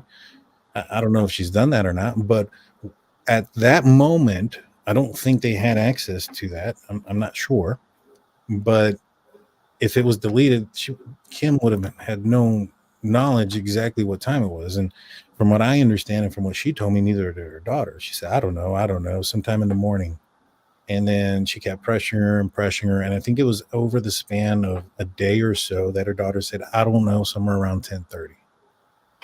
And so it wasn't something that she was looking back as far as a reference to and saying, oh, it was exactly 10:30 or any of those type of things. It was her looking back saying it was in the morning. It was a Saturday morning. You know, Kim told me that her daughter and herself were out that night until very late in the early morning hours, themselves. So I don't think she's waking up bright and bushy till at 8:30, 9 o'clock in the morning. You know what I'm saying? If she'd been partying with her boyfriend and her friends, and it was, the last weekend of whatever, I think it was parents' weekend. So there was some stuff going on. But yeah, she said, I didn't stay snap. I didn't think that mattered. Yeah. And so I had told her, I was like, all right, so like, she told me a bunch of stuff that was going on. And I was like, the information that she has isn't like firsthand. It's a little bit of ways, right? Even if the information that she had was true at that point, majority of it was from her daughter's best friend's boyfriend, right? So it's not first person at all. And that's one of the things that I had been trying to explain a lot of times. Like that aspect of it isn't first person. And you do have to put into context that sometimes things get exaggerated when it goes from one person to the next, to the next, to the next. And so to me, what was important about what she was saying was the 10:30, because her daughter is the one who said that happened, that she saw that message. But I was never able to verify that it was actually seen. And so I can't tell you if that's true or not. The things that she says that I think a trooper or a state police officer may have told her, I don't know if that's true or not. And I do think that there's a possibility that if Kim was calling constantly asking for information and updates, that maybe somebody lied to her and said, oh yeah, we got all this, and gave her a big story. Because I think they even told her, yeah, go out there and tell the world about it. Go get on YouTube. That's not something an officer would say, especially if they had some pertinent information. That sounds something like, yeah, like they really don't, they're trying to quiet her, is the sense that I got from that, which I think was the wrong way of doing it too. If that was what had happened, it's very much plausible that she was told the truth. I don't know, but based on the things that I've seen from the scene and her descriptions of what she said she's heard, I wouldn't say that they're accurate. It's interesting. One thing that just stuck out to me with what you just said is, in my interview, Kim said to me when she was talking about her son joining fraternity and calling the police after something that happened when he was getting initiated, she said to me that the police, she's a very protective mom, I'm paraphrasing, and the police know her voice probably at this point. So I can see why I can see why you're concluding, and Kim has said that right from her mouth, that she was, for protection of her kids, calling constantly after these incidences, trying to keep. I would have too. I mean, Bryan Kohberger didn't get arrested for 7 weeks. So for 7 weeks, almost 2 whole months, people that were in the area were living in fear that somebody could do that again. Right. If your child was in one of those areas or very close, I think you would want to be checking in not only on them, but with the school and maybe even with law enforcement to try to figure out where the case is. Especially if you have kids who are, obviously, if they're in college, they're adult age, so you can't force them to leave. You get what I'm saying? So you can only do what you can do. And so I don't falter for any of those things, and I don't falter for some of the things that she said as far as what she's heard or people have told her. A lot of the times I fault more like the creator for going down the speculation avenue. I think it's weird when somebody asks somebody, what do you think happened? And then castrates them for giving them an opinion and says, oh, that's impossible, or, oh, this didn't happen, or you're saying this and trying to say that that's fact when you ask them for their thoughts and opinion, not for what you know. I would even take it a step further than that, is when we have people on our show, we're so careful and helpful to them if they're not used to being on the podcast, to saying allegedly or putting up a banner saying this is your opinion. And I think that you're right. If you're a creator and you hear the first thing you do when you read a piece of information is go find its source, see what you can do to verify it. And there's no difference in that when you're having an interview and following up with questions. So yeah, I totally hear what you're saying. And I mean, I don't even really think we need to play more of the interview. I certainly don't want to put Kim on the spot, but I really wanted your reaction to that because, like I said, that was how I initially reached out to you and started conversation, is making sure that the guest I had on my show, you know, that I understood everything about her and where she was coming from. And I do appreciate you taking the time to explain that to me and my audience, because it's probably one of the top 3 things that gets brought up to me when on my channel. So I just appreciate your clarification. Thank you. Yeah. Like I said, you know, when I've talked to Kim, I've never thought that she was being deceptive or lying. I thought maybe perhaps she wasn't accurate in some of the things that she was saying. Maybe even her memory may have not been as accurate. You know, it happens to everybody. I've caught a 3-pound fish. I told one person, the next person, by the time I told 5, it was like 7 pounds. So that's just coming from me. And so, like I said, I'm not saying that was the case here either. I'm just saying that, you know, based on some of the things that I have seen as well of the crime scene, I wouldn't say that what she's saying as far as some of the injuries and things is plausible. Well, mainly one thing that she's saying, let me put it that way, mainly one thing that she says is not plausible. Do you want to clear that one thing up right now, or do we all want to just assume? I think she mentioned something about you know, the degree of the injury was so bad that maybe something was taken, like an organ or something, and I don't think that's true at all. I don't see anything like that in what I've seen. Yeah. And I wonder too, and I never got to finish my interview with Kim. I wonder too, if I was in the situation she was telling me that, I think I would have a question for Kim. Where did you hear that? Was that word on the street? Was that speculation from somebody at the scene? And, you know, I just wonder where she got that too. She told me that she got that from the trooper. So I don't know. And I'm curious to know, like, how much information does that trooper have? You know what I mean? And the ISP officer that she was assigned? Yeah, because I mean, if you're assigned to taking tips, you're not assigned to any real importance of the case. You get what I'm saying? Like, they're like how many tips did Payne look into from the 17,000? I think he said none. He only looked at the pertinent information, the pertinent evidence, stuff that matters. So if you're out there taking tips and phone calls about things that you may have heard or not heard, you're probably not high on that totem pole in this investigation. I never thought of it like that. I never thought of it. How would they know about the details of those things? I mean, yes, sure, some things get spread around or whatever between the department or whatnot, but the fact that very little was spread around about the truth of the case, like the fact that there was like Bethany and Dylan were awake during the murders. I know that there was some people that had said that they were, and that one person had seen somebody in a mask in the house at 4 a.m. Me and Blue and Hyman discarded it because we're like, dude, who's going to see somebody with a mask in the house and not call 911? And so, you know, we went through all those things too. You know, we had all those thoughts.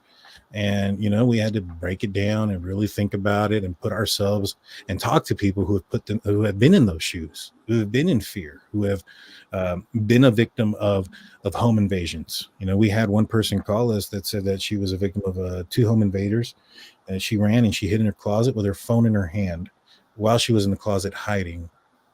She didn't call 911. They eventually found her and assaulted her several times. And then when she was done, she called her friends.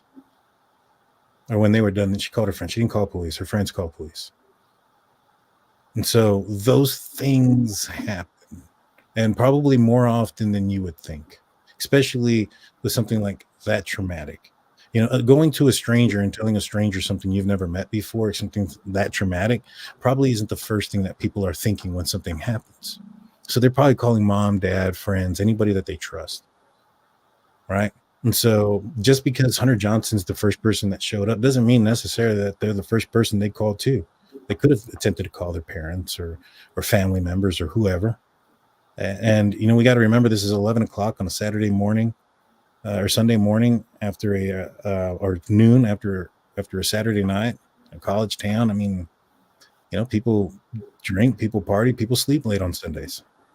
So, you know, it's highly possible that that's also how some of the things got spread around, is because maybe they did call or text other people, and Hunter Johnson wasn't the first one.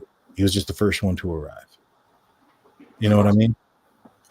I agree with you. 100% it could have happened that way. Or even what I've come to think is, if it was Hunter, you know, he did say at the Service for Life that he was Ethan's best friend, and Xana's father confirmed they had just redone the locks on the door. So I was thinking, if they couldn't get in because there was a new code on the door, or if they were locked in the room, Hunter Johnson is like the closest male who could maybe help break down that door with like a crowbar or brute force or something.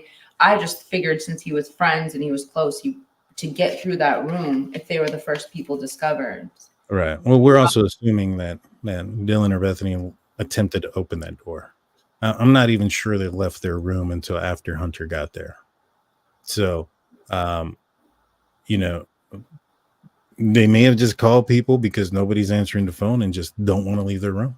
And then somebody gets there that they know, runs upstairs, you know, gets the door open, says what's there. And that's why somebody faints at that moment versus any other moment. Because if somebody went up there and they try to open the door, if they looked under and they saw the massacre that was there, they're not going to faint later. They're going to faint then.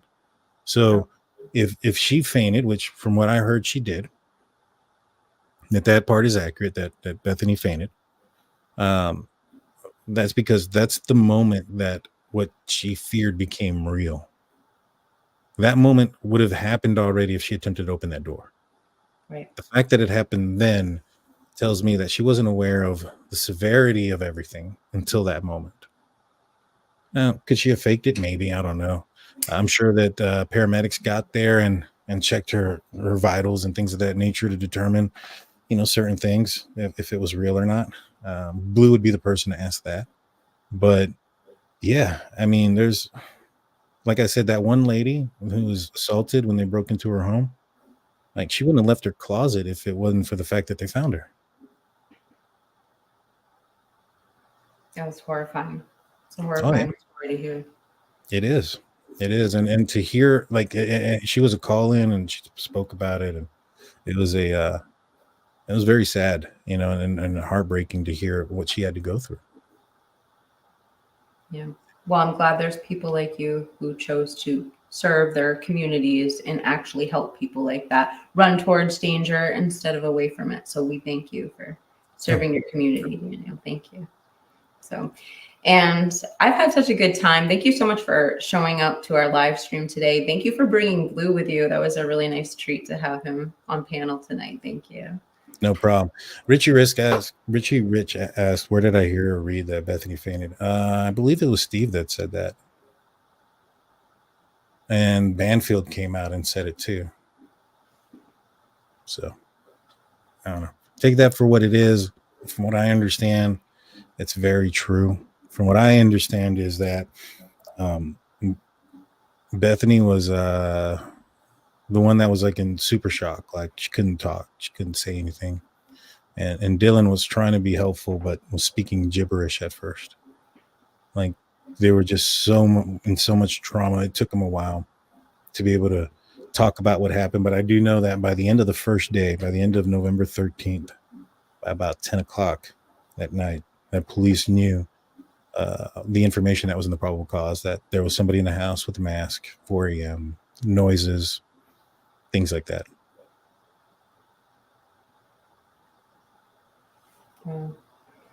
Yeah, I think all we have are those early accounts before everything got gagged, sealed, and redacted, and we just don't have much more to go on. But yeah, I did hear that on Banfield too, and yeah, at trial, I think we'll have a lot more understanding what happened that morning before the 911 was called, and we'll have a clearer picture. It's hard to make any judgment right now. We can't make any judgment right now because we really just don't know what happened. And Kim, what did you say? I actually truly believe Hunter J is innocent. Oh yeah. I mean, if you go watch the celebration of life, and I told everybody when we watched that, me and Blue and Hyman, I was like, dude, that guy's seen something. That guy's seen something. The way he's acting, the way he doesn't look up, the way he's just balling, he's trying to hold it in together. It's not, he saw something. That guy saw something and he's hurting a lot. And that guy, he's a victim too. You know, he saw his best friend like that. And you can just see how emotional that he was. You know, for people to say that kids that age are going to go in there and eat popcorn while somebody kills 4 people and they're just hanging around or having a meeting outside, and then go watch Hunter J. Go watch him at the celebration of life. Somebody that actually saw the crime scene. And you think that all these other people, not one of them had the heart and had emotion. All of them were callous enough to say, F this. We're gonna eat popcorn. We're gonna have this meeting in the backyard, and we're gonna do all these things. We're gonna clean up the scene, and nobody's gonna freak out. Nobody's gonna vent. Nobody's going to have a mental breakdown. Even when Chief Fry himself also brought up the fact that trained police officers were having to seek psychological help after this. Does it really make sense that this was some frat kids?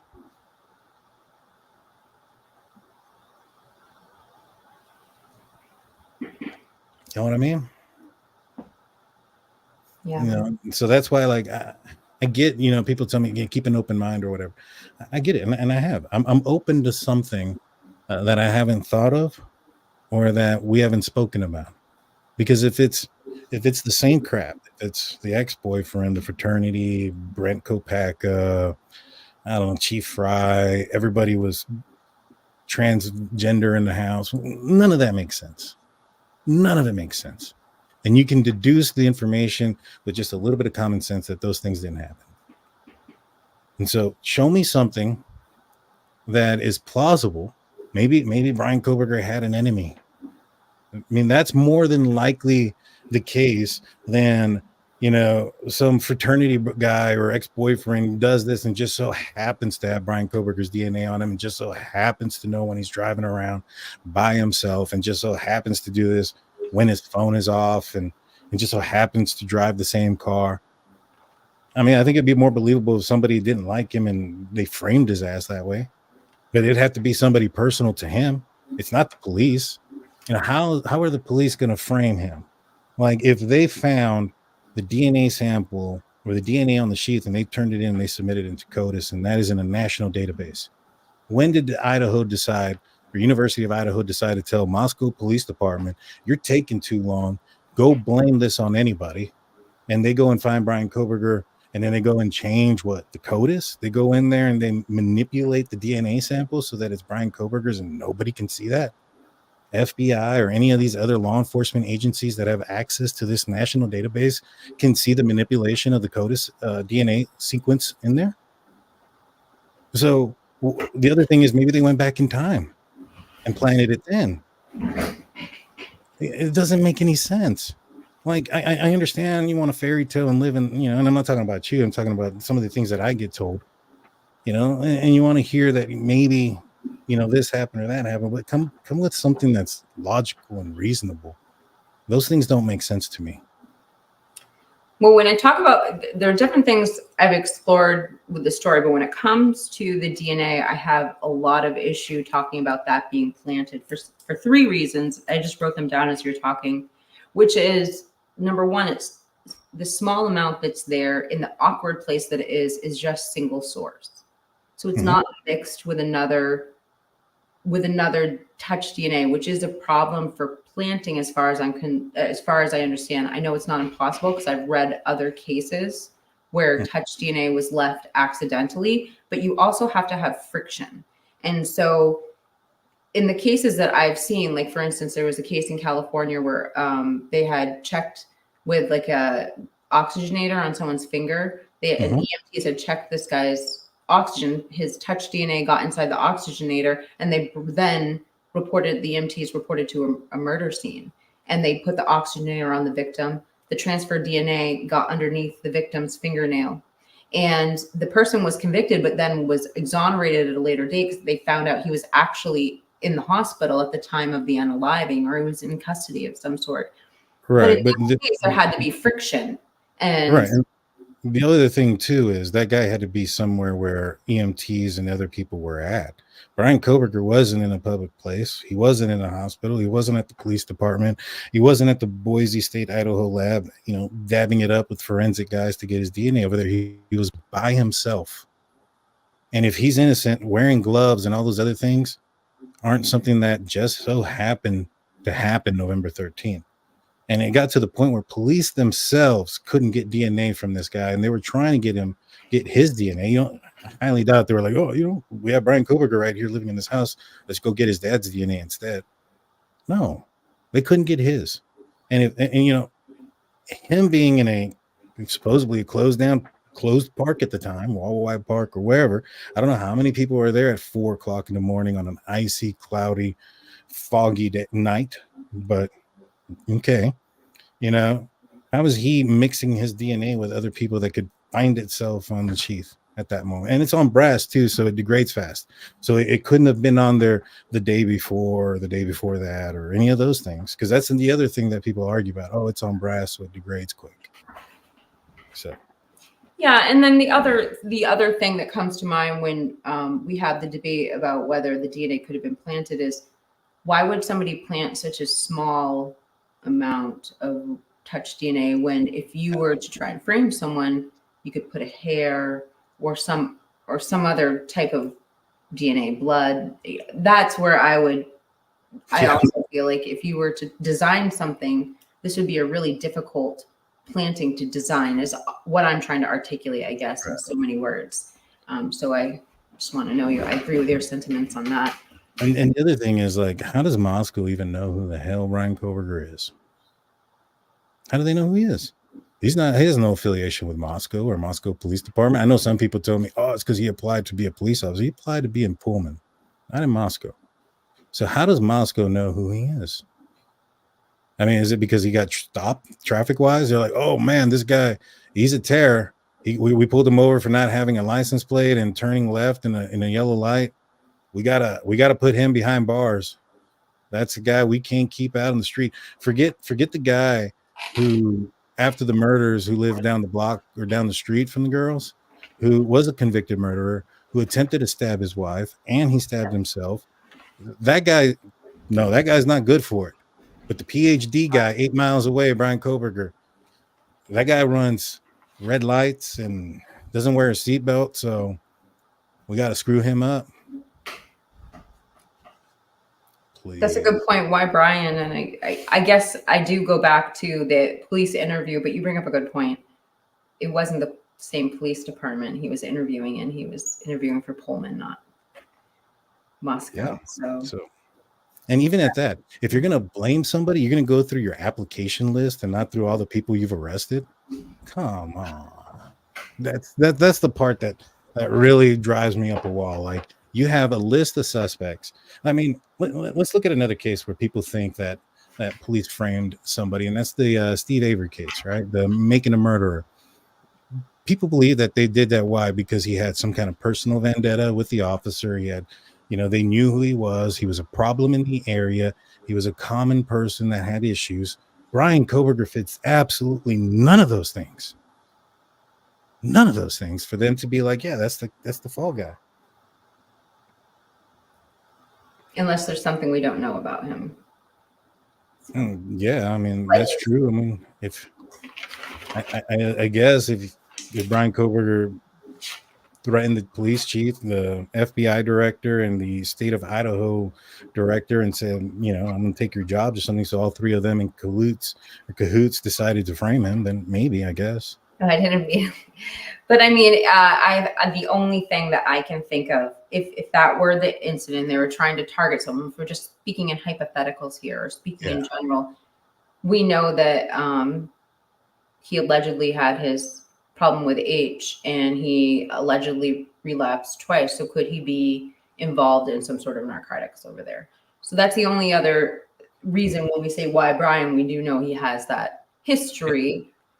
So I'm just painting that picture. If there's something we don't know, because of course one of the other things that's going on, and it's likely from the language in the PCA, is a lot of people believe in some sort of informant theory, and it has to be from the language that's being presented to the public. Do you know what I mean? Like, do you know where people are getting this informant? I mean, it's just the informant thing is because of the writing and the paperwork from the prosecution and the state. They put out informant, but the informants are only the people that were involved in the IGG. So even at that, the prosecution isn't hiding that an IGG was done or any of those things. It's just not usable in court. And so this argument that prosecution is lying about using the IGG to discover Bryan Kohberger is futile. It's stupid because there's evidence of them specifically saying certain things that would point you towards the IGG. They're not lying about it. They're not hiding it. They don't have the information because it's from the FBI. And I believe, I can't remember who it was. It may have been the defense that said something about it was that the FBI usually doesn't comply unless they have to. And why would they have to comply with something that's not admissible in court? Why would you? If you can't use it and your policy is you don't comply with things you can't use in court, where's the misdirect? Where's the misunderstanding? Now I understand, people want, if this was you, well, if it was me, I wouldn't have killed 4 people, but if this was you, you wouldn't want, this happening to you or this or that. You wouldn't want to know every piece of information and evidence. And I don't disagree. I don't think it'd make a difference either way. You know what I mean? But for whatever reason, the FBI doesn't want to hand it over. It's their prerogative. It's not been forced to be handed over in any other case that I know of. I mean, I could be wrong, but from what I understand is that because it's not admissible in court, because you can't use it, because you can't testify against it, because the FBI can't go in court and testify to the use of it, then I don't think it's been used against anybody. People have had to make a case against the person that they're accusing. It's not what you know, it's what you can prove. I don't care what they know. They can know a lot of things. They can know who killed Tupac and Biggie. Prove it. And that's the case here too. I don't care what you know, prove it. I was just reading the last comment down there. Overly protective, I guess. So, so when I'm hearing you talk, let's see. So quick question for you. If like what we assumed Anne was trying to do on the stand a few days ago, she was trying to show that the police got to Bryan via the IGG, just like you were talking about. But the police were stating they got to Bryan through different ways. If in some parallel universe, they are to prove without a doubt that the IGG was used to reach BK, would then the arrest warrant or the arrest affidavit be thrown out? And would they have to start over and rearrest him? Is it that deep that it would be fruit of the poisonous tree if the IGG was used? Nah, because what is the IG? What warrant was the IG used to obtain information for? None. So the DNA on the knife sheath was collected. An STR profile was created. That STR profile was then sent out to the lab so that they can do an SNP profile and create a genetic tree. So that's the stopping point. That's the stop. If something happened wrong, that's the stopping point. Now, what did they connect Bryan Kohberger's DNA from his mouth to? Was it the SNP profile or was it the STR profile? Hold on a second. It was the STR profile. STR, yeah. So it's not on the other side of the SNP. So even if you throw the SNP out, the STR is still there, and DNA is still there. And they took it out of the trash, which is legal, or from his dad.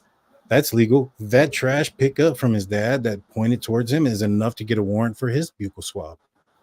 So it's literally pointless, because the only thing that you can do in a case like this is throw out the evidence that was used, that the IGG was used in to obtain warrants or any of those things. And the answer is none. So what are you going to throw out?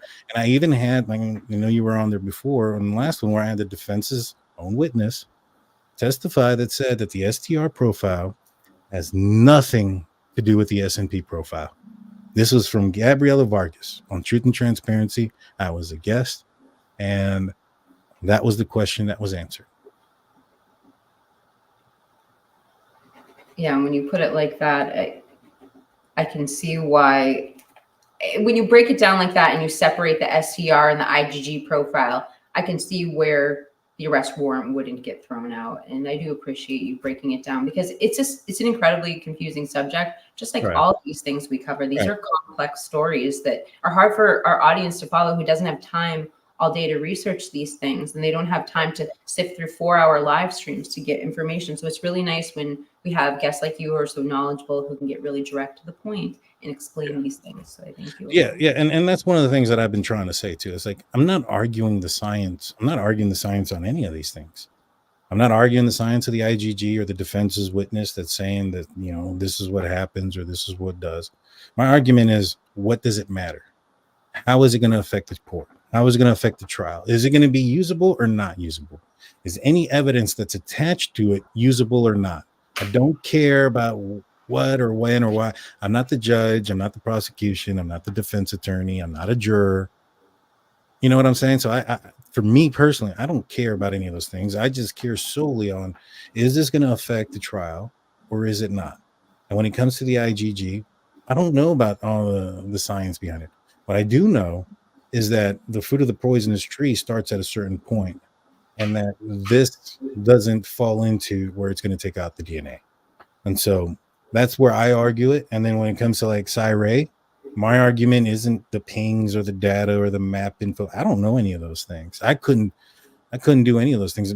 And maybe if it's as easy as they said, where you just kind of drag and paste into the textiles into the computer, then I could probably do that. But I have no idea what I'd be reading or looking at to speak on it. But what I do know is that we haven't hit deadlines yet. And the defense's witness said that this was fixable if there is something wrong. And the defense's witness stated that there is a proper way to do it. And the proper way to do it was in the manner that the detective Maury stated that he did it in, which was drag the textiles if you have the CDRs and you have it in default mode. So I don't know anything else about the rest of that. I don't know. I know that they were complaining about drive time. I don't understand why they want the drive time from the house if they don't have Bryan Kohberger's phone in the house. You know what I mean? And so, and I know a lot of people are saying, oh, I think Twizzle said, I know where Bryan Kohberger, or, I know for a fact they don't know where Bryan Kohberger was at 4:48. I don't care where Bryan Kohberger was at 4:48. I care where he was at between 4 and 4:30. And the truth is Cy-Ray knew where Bryan Kohberger was between 4 and 4:30, then he wouldn't have any reason to say that he wants to change his mind based on the data. That means that whatever evidence he may or may not have is not exculpatory. Because if it was, you wouldn't go out there and say, hey, I can change my mind later. That, and we would hope that if he does have something exculpatory, he would have been thrown out already. So it'll be interesting to see how those blanks get filled in, because when you hear Anne saying it's exculpatory, this is what makes me think my client's innocent, that like strong language. And then you hear Cy-Ray making that one remark, this can be fixed. It's like, okay, well, who's gaslighting us here? Right. And then, do you want to answer any more questions in the live chat, Daniel? I feel like I've taken a lot of your time tonight. Well, how far is? Let me look this up real quick. I want to see this just for my own curiosity, real quick. Genesee, Idaho. Let's look up directions and start location 1122 King Road. 19 minutes from the murder house to Genesee, where if the points are accurate, that's where he turned on his phone. That could have been the furthest south he could have turned on his phone. I believe he left scene at a high rate of speed at 420 on Walensa Drive. If he was in Genesee when his phone turned on, and this is as far possible, it's only a 19-minute drive if you're doing the speed limit. So I put you right at about 449, my man. In case anybody's interested, it's right here. Thank you. Oh man, Daniel. I mean, when it comes to Twizzle, I love Twizzle. There's a lot of mic drops involved with Twizzle. Daniel, the PCA doesn't give a location where he turns his phone off. It says between Blaine and Genesee on I-95. So there it is. I think it says it's actually closer to Blaine, Idaho. Now Detective Payne said that it was closer to Genesee, so that's why I'm going with Genesee as the possible longest route there. So there you go. Like I said, I mean, yeah, when you're arguing for somebody who I think has obviously done something, then you're on a losing battle with every argument that you have, because if there was something there, just like everything else that Ann Taylor's like been real selective about bringing up details about, it would have been in there in those details. Kind of like that DNA sample stuff where everybody's like, oh man, the three DNAs. And I'm like, why is it that one of those DNAs is super specific about where its location was, and it was not in the house, and it was found well after the murders had happened? That one, Ann Taylor's real specific about its location, but the ones that were found early on near in the house, we don't get a specific location for that. I wonder why that is. Is it because, she has to be vague so it sounds like it's closer than what it is? I think so. And then you hear the prosecution say, well, we've done additional DNA tests at the request of the defense. Well, what DNA test? Where was the defense arguing about? The three unknown. So if those things are unknown or now known, I think that if they had an alibi or some of those things, then that just makes Bryan Kohberger look even more guilty.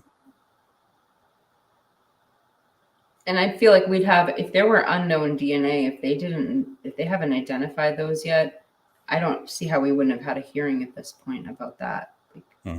So I know where Blaine, Idaho is. That's why I said that they said that his phone turns on near Blaine, but Detective Payne said that it was closer to Genesee. So, which is why I looked at Genesee, because it was further. If his phone turned on closer to Blaine, Idaho, then it would have been less than 19 minutes, and obviously less than the amount of time that would have taken for him to have traveled from the murder house there. The fact that he could have gone all the way down to Genesee tells me that if he turned on his phone any time before Genesee, that he would have had enough time to get there, because it wouldn't take longer or shorter time to get to Genesee than it would to get to a shorter place on the same road, right?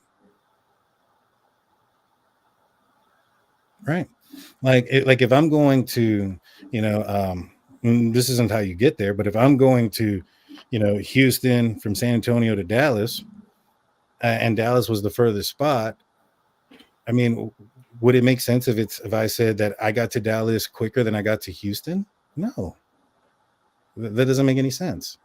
So the fact that he may have turned his phone on even closer to Blaine, Idaho, tells me that he had more than enough time between for the time that his vehicle is seen on Wilenta Drive to the time that his vehicle is spotted on that highway. It's easy. I mean, it's just easy math. Twizzle says to go up to his comment before what he says about the PCA. Let me just read it first before. Oh, he wasn't at Genesee. Is that what you're saying, Twiz? The PCA says that when his phone comes back to the network, that it was close to near Blaine, Idaho. In court, Detective Payne said that when his phone came back on, it was near Genesee. And so it's still on Highway 95. Blaine, Idaho and Genesee, Idaho aren't very far apart. If it's 18 minutes to get from Moscow to Genesee, and you can go through Blaine to get there, then that should tell you that it's less than 9-8 minutes apart from each other. They're not very far. So, I mean, if you turn your phone on anywhere in between that stretch, you're technically close to both of them, don't you think? Yeah, and also I just feel like, for the chat, like Daniel's graciously giving us our time. We don't have to debate him so much. And I also wanted to say something about the DNA when you were talking about it earlier, and you said, when the way that Anne is talking about the DNA, it kind of shows you that this was probably in an unimportant area, or an area that wasn't obvious to the crime scene. And so therefore the police didn't put priority on it. Obviously they put priority on the DNA they did found. But I just think that what some of the confusion probably comes in because a lot of us don't have that like law enforcement mind, and we don't have that investigative mind, and but it's that you surmise that through reasonable deduction. And I think that's where things get confusing, is some of us are just trying, but we don't have that, you know, that mind to figure things out. So like when you hear unknown DNA, it seems like such a petrifying thing for a solid case that we know nothing about. But I do appreciate you sharing your insight. When you explain things like that, you can see where the DNA would be not so important. Yeah. And the other thing too, it said as of December 17th. Well, as of December 17th, we didn't know Bryan Kohberger's DNA matched the sheath either. That one was technically an unknown person then too. That didn't come in until December 19th. So you got to be, you got to be. It's the details. The devil's in the details. You know what I'm saying? So when you see those things and you see, you know, that right there, that tells you that the defense, well, that's their job, right? To try to create some sort of reasonable doubt, try to create things. Like I said, they're throwing out the exculpatory word like it's candy at this point. And the more times they throw it out, I think it's starting to lose its gist, you know, especially like when she goes, you know, there are no picture or videos of him traveling, leaving Moscow on I-95 is screaming exculpatory when you can pull up alternative, you know, routes and show that there are no cameras in those areas. And that's how he could have gotten to that area. So exculpatory would have been that we have a camera of him at Wawai Park at 4:10. That's exculpatory. That puts him somewhere else. That says it's not him. Saying we don't know where his phone was at doesn't say it's not him. I'll tell you what it makes me question is, you know, I always keep in the back of my mind is that Richard Battanti had made that statement to the Mirror in the UK. And I mean, we just think of this as a gossip paper, but they're saying they directly spoke with Richard Battanti and that he was investigating Bethany and that she had exculpatory evidence. And what's interesting about that article is that Richard Battanti theoretically has the power to take down that article. It's not like the US, it's not the same freedom of speech laws. He can actually petition the Mirror in the UK to take down the article. They just don't have the same rights as far as freedom of press. But he keeps that article out there, and I've always suspected that was for reasonable doubt. But what I'm getting at is when you say it like that, when the word exculpatory and you take the meaning away, it puts doubt in my head that Bethany had something that was exculpatory. If you're describing things that could be, as Sai said, fixed as exculpatory, it dumbs down the meaning that I had placed on Bethany's story, because I kept thinking, okay, well, I want to know what the defense has to say about Bethany's exculpatory information. That's a really strong word. And so, but like you said, it's like the boy who cried wolf. When you use the word exculpatory and then a few sentences later, they have a discussion about how it could be fixed. Right. So I see what you're saying. All right. I agree with what you're saying. I've heard the so-called exculpatory evidence, and it was that supposedly she saw somebody running out of the house naked or something like that. I don't know if it's true or not. I saw some lawyer talking about it on some random channel, and I asked him where he got it from, and he wouldn't say. So It's backed up. It is. It's backed up in those leaked messages recently. They talk more about it, about him stripped down to his. Anyway, I don't know. Which is something that I thought that he would have had to have done to accomplish not getting DNA in the car. Like, you know, just because somebody strips down naked doesn't mean that's not Bryan Kohberger. How do those two things connect? Somebody got naked. That's not him. I mean, unless they said that the person that got naked was African American or Hispanic and had a huge tattoo on their back that said Tupac lives or something, it's not exculpatory. It's not. You know what I mean? And so I think it actually proves a little bit more as to why there wasn't so much DNA found. is if he stripped down naked, because that's the one thing that everybody points at. Oh man, look at this DNA here, not in the car. Well, he had 7 weeks for one to clean it, and two, nobody was actively bleeding in the car. So when I hear people say, "Oh man, how could he have gotten the itty bitty creases of this and that?" And I'm like, how would blood get in there? How would blood bleeding from Kaylee, Xana, Ethan, and Maddie inside the house get in there like that? Now I understand on his person and where he touches things, 100% fabric, yeah, 100%. But all you had to really do is put like some leather seat covers and things of that nature, and shoot, there you are, waterproof seat covers, and you can't get anything there. And especially if you strip naked before you even get in, you put a leather wheel, a steering wheel cover on your for your hands. Maybe even swap out the shift knob. All right, put a different one, an aftermarket one.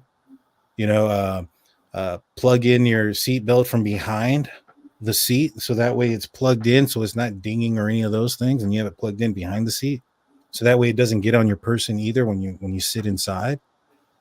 All right, these are easy things to do, and they're not very difficult to do. Like, he could have gone, taken off the car seat covers, taken off the wheel cover, taken off the shift knob, that's just a spinny thing, and clean everything with bleach, and you're pretty much done. Nobody was actively bleeding in there. Nobody. So not even Bryan Kohberger, because if Bryan Kohberger was actively bleeding somewhere, it'd be at the scene. So nobody actively bleeding in there. And some people say that Dylan and Bethany cleaned up the house in 8 hours, but think that 7 weeks is not long enough for Bryan Kohberger to clean everything out of that car. It's ridiculous. Like the hypocrisy in that statement. Yeah, well, I first and foremost, like, as far as the naked man, I have always believed the naked man theory. And I think that it was solidified for me, or I really got thinking about it after Steve G, again, going back to that interview in October, where he actually came out and said he believed there was a kill kit. And at the time we were all like, well, why did Steve say that? And it sounded like the context he put it out was like, he was kind of repeating something he had been told by investigators. So I didn't necessarily think the naked man theory was the exculpatory part about what Bethany said. I always thought, from what I gathered from some of these articles, that her accounts of what she heard were slightly different than Dylan's. And again, I could be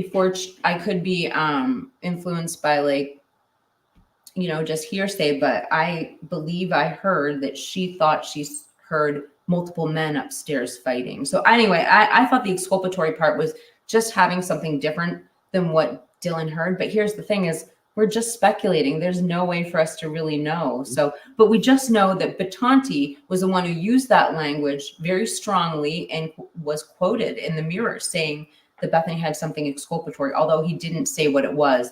But I never thought that the naked man theory meant it wasn't Bryan. In fact, just like you said, you would imagine the naked person is the killer, because they're not going to want to get that DNA into their vehicle when they leave. And because Steve's saying kill kit, and kill kit implies that you have something to contain everything and several other things. Right. So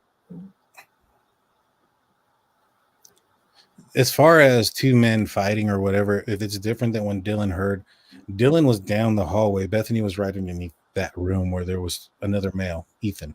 All right. So if that was the case, if it was a fight between Ethan and Bryan Kohberger, fighting in there, how does that exclude Bryan Kohberger? And even if it's slightly different or than what Dylan said, witness testimony isn't like that super reliable, which is why it alone isn't going to put Bryan Kohberger away.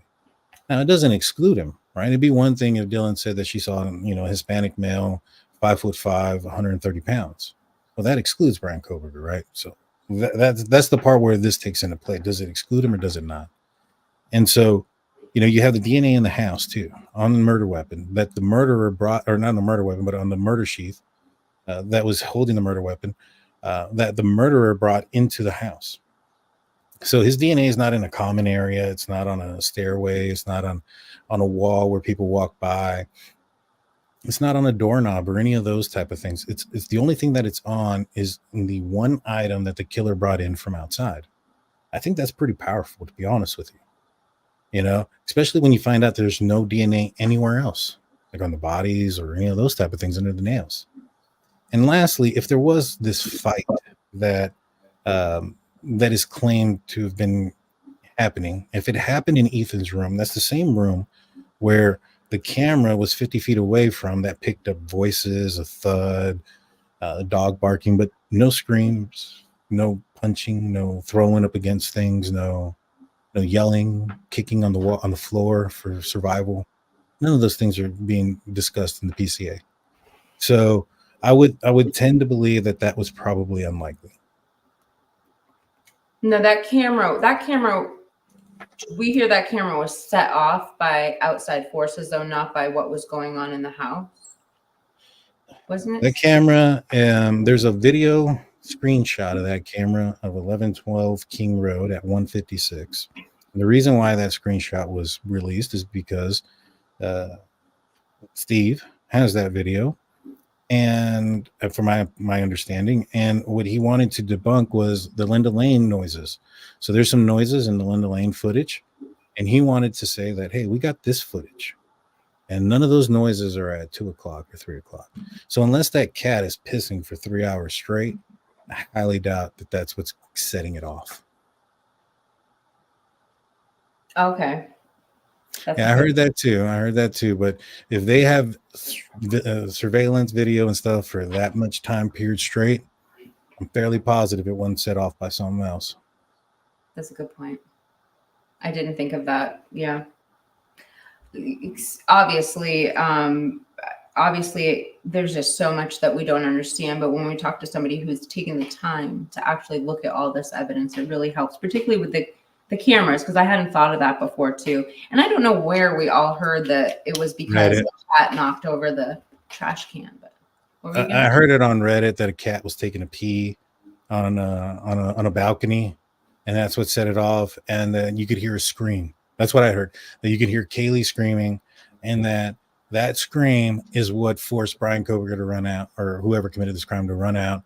And it just so happened to get caught on camera because of a cat pissing in front of it.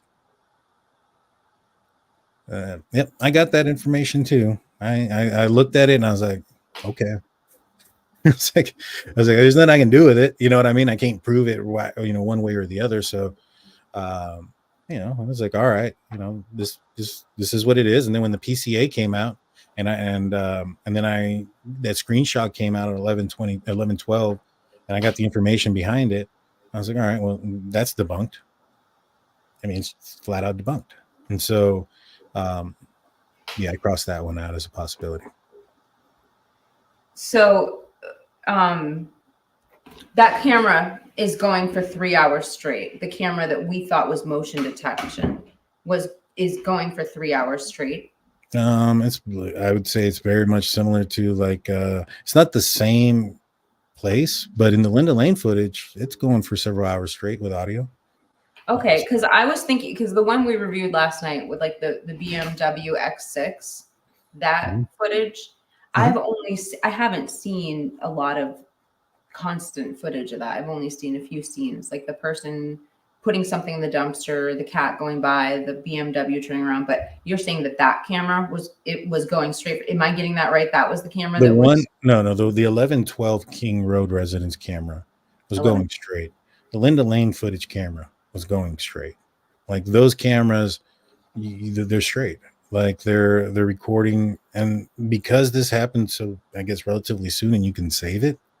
I think the 1112 King Road surveillance was like the first piece of surveillance that was collected. And so they wouldn't have lost a lot of information if they would have been waiting a little bit longer. Like if, somebody waited 1.5 years to tell you where they were, and all the evidence that shows that you could have been over there is now deleted. They went straight there. Well, giving me a lot of food for thought. I'm probably going to go back and watch this interview again, Danny. You're so close to you just have an interesting way of breaking these down and answering questions, and I really appreciate it. You've answered a lot of things in a lot of loose ends in the live stream. I think we've been wondering about for a while.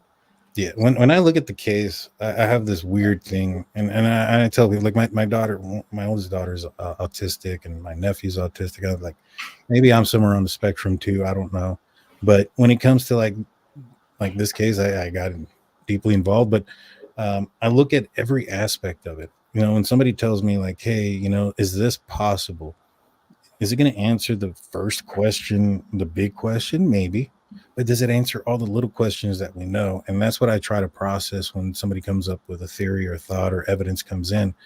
Is I try to process everything at this, you know, not necessarily at once, but like, all right, if somebody was going to frame him, there's the who, what, when, where, and why, right? It's not just why. Why would they frame him? Oh, you know, University of Idaho's, you know, they want money, so they're going to frame him, right?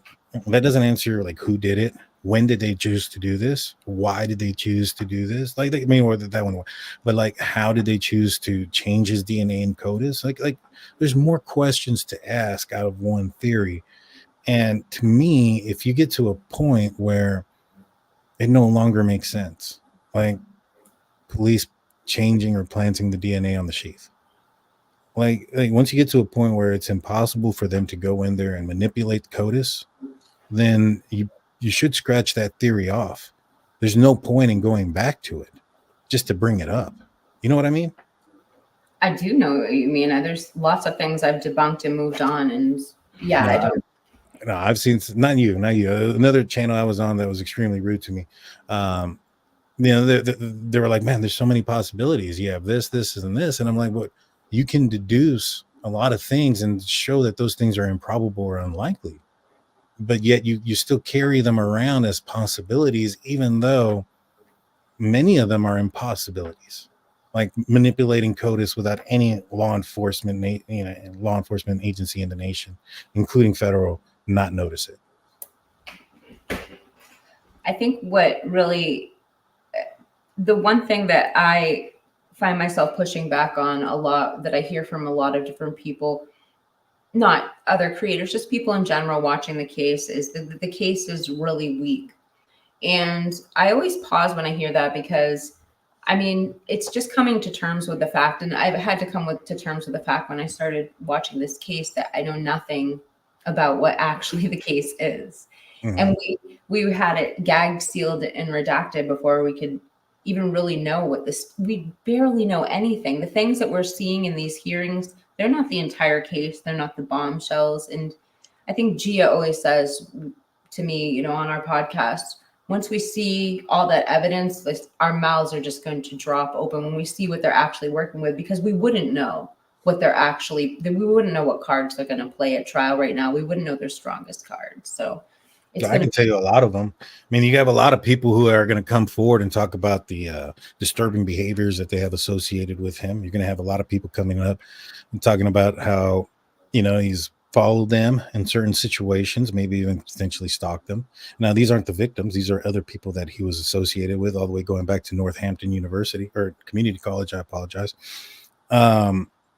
You have his DNA at the scene. You have a vehicle that matches his vehicle outside of the house. You have his phone off during a specific time, which is during the murders. And you have a person that witnesses somebody in the house that doesn't exclude Bryan Kohberger. Now, and these are all the alleged stuff. We're going to hear that potentially he purchased the K-bar knife and other things through possibly Amazon that ended up getting leaked back through him, not necessarily through his name, but you know how they caught, you remember how they caught Rex Humerman purchasing that burner phone? They had him like on surveillance and stuff, and he was buying it through other means. But they were able to trace it back. I think he was using gift cards. I think that may have been it. I think he may have used the gift card to purchase the burner phone. Well, I don't know. Maybe Bryan Kohberger did the same thing to purchase the knife, and that traced back to him. That's just speculation on my part. You didn't hear that here first, but it might come up in court. You know, that might come out. The sheath that also was purchased with it might come out too, and how those things are missing all of a sudden. I mean, there's so much, and that's just the stuff that I can think of off the top of my head. You know what I mean? I have this probably in a folder somewhere where I can tell you probably even more stuff. I mean, that's not even going into the suspicions from his family. Let me rephrase that. So, Yeah, I think we're going to hear a lot about Mr. Kohberger, and I think once we find out, the type of person he was, his history, the type of the things, people were alleging from him, I don't think people are going to be surprised that he would have gone and committed something like this. I would say that when it comes to the profiling, there's just been so much that I've been reading about too. And I'm really interested in the profiling part of this. It's a hard thing to speculate on online when the trial hasn't even started yet, because people ferociously fight for somebody's innocent until proven guilty, and bringing up these other circumstances can be really triggering for some people. But I do read about it because it is incredible how when you talk about a criminal profile, some of his history is just very eerie, and there's just so much coincidence to it. And I mean, like I'm speaking of like specifically when he was studying under Catherine Ramsland, and just some of the interesting, and again, trigger warning, I don't want to upset anyone, but when you talk about BTK, there's just some similarities between his first murder and allegedly this one. The age of BTK, same as BK. I mean, there are just some interesting similarities to that. But also when you go back to his time at DeSales, he, like some of the profiling that I've heard is just things that aren't talked about. Like there's a bar owner at DeSales that would say when he got out of work or he'd get out of school, he'd go have a couple beers at this local pub. And he would really awkwardly hit on the waitresses or ask them for their numbers. And when they would, even in a polite way, turn him down, he allegedly would start raging at these people, and to the point where they had it in the computer system. And the last time he was in there, and this is the owner of the pub coming out and saying this, the last time that he was in there, the owner went up to Bryan. He was drinking his first beer, and he said, "Bryan, I wanted to talk to you before anything went down." He's like, "We're not going to have a problem tonight, right?" And he looked right at him and he said, "I have no idea what you're talking about." And he was so offended. He finished his beer and he left. But there's been speculation that when he moved to Wasu, Jonathan Lee Richards actually did a little map where he showed how close this other local pub that was very similar to this pub at DeSales University was only like 3 minutes down the street. And there are just interesting connections. Like Kaylee celebrated her 21st birthday here. I have this. That's interesting. Like right here. So this is a picture of Kaylee from her 21st birthday, and she's writing her name on the wall of the coop. And that's like a tradition. And my sources, and again, I have I can't verify this in any way, shape, or form. Let me try and take this down. But my sources say this could have been a place where he could have met the girls. And it was like 12 weeks before before the incident, and both girls were there. But could a similar situation have arose? Could he have talked to somebody there? Could the targeting of the house started there?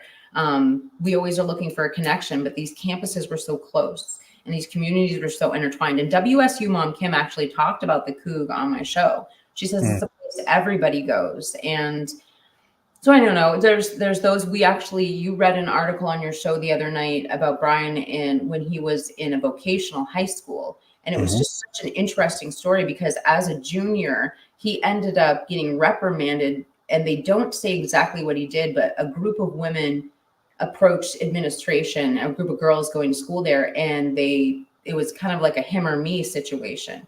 They ended up removing Bryan from this law enforcement part of the vocational school and putting him in HVAC.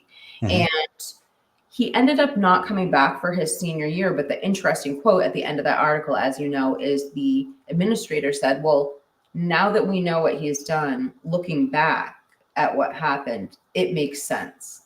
And I wonder, could it have been the same thing as like that bar outside of DeSales University? So just things that.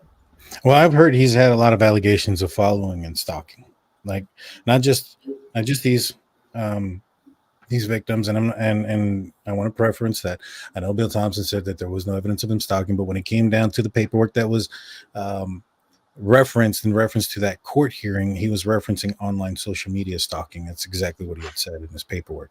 But when it comes to other people, we've heard this. Now, there was a couple of different news articles that went out not too long after Bryan Kohberger was arrested.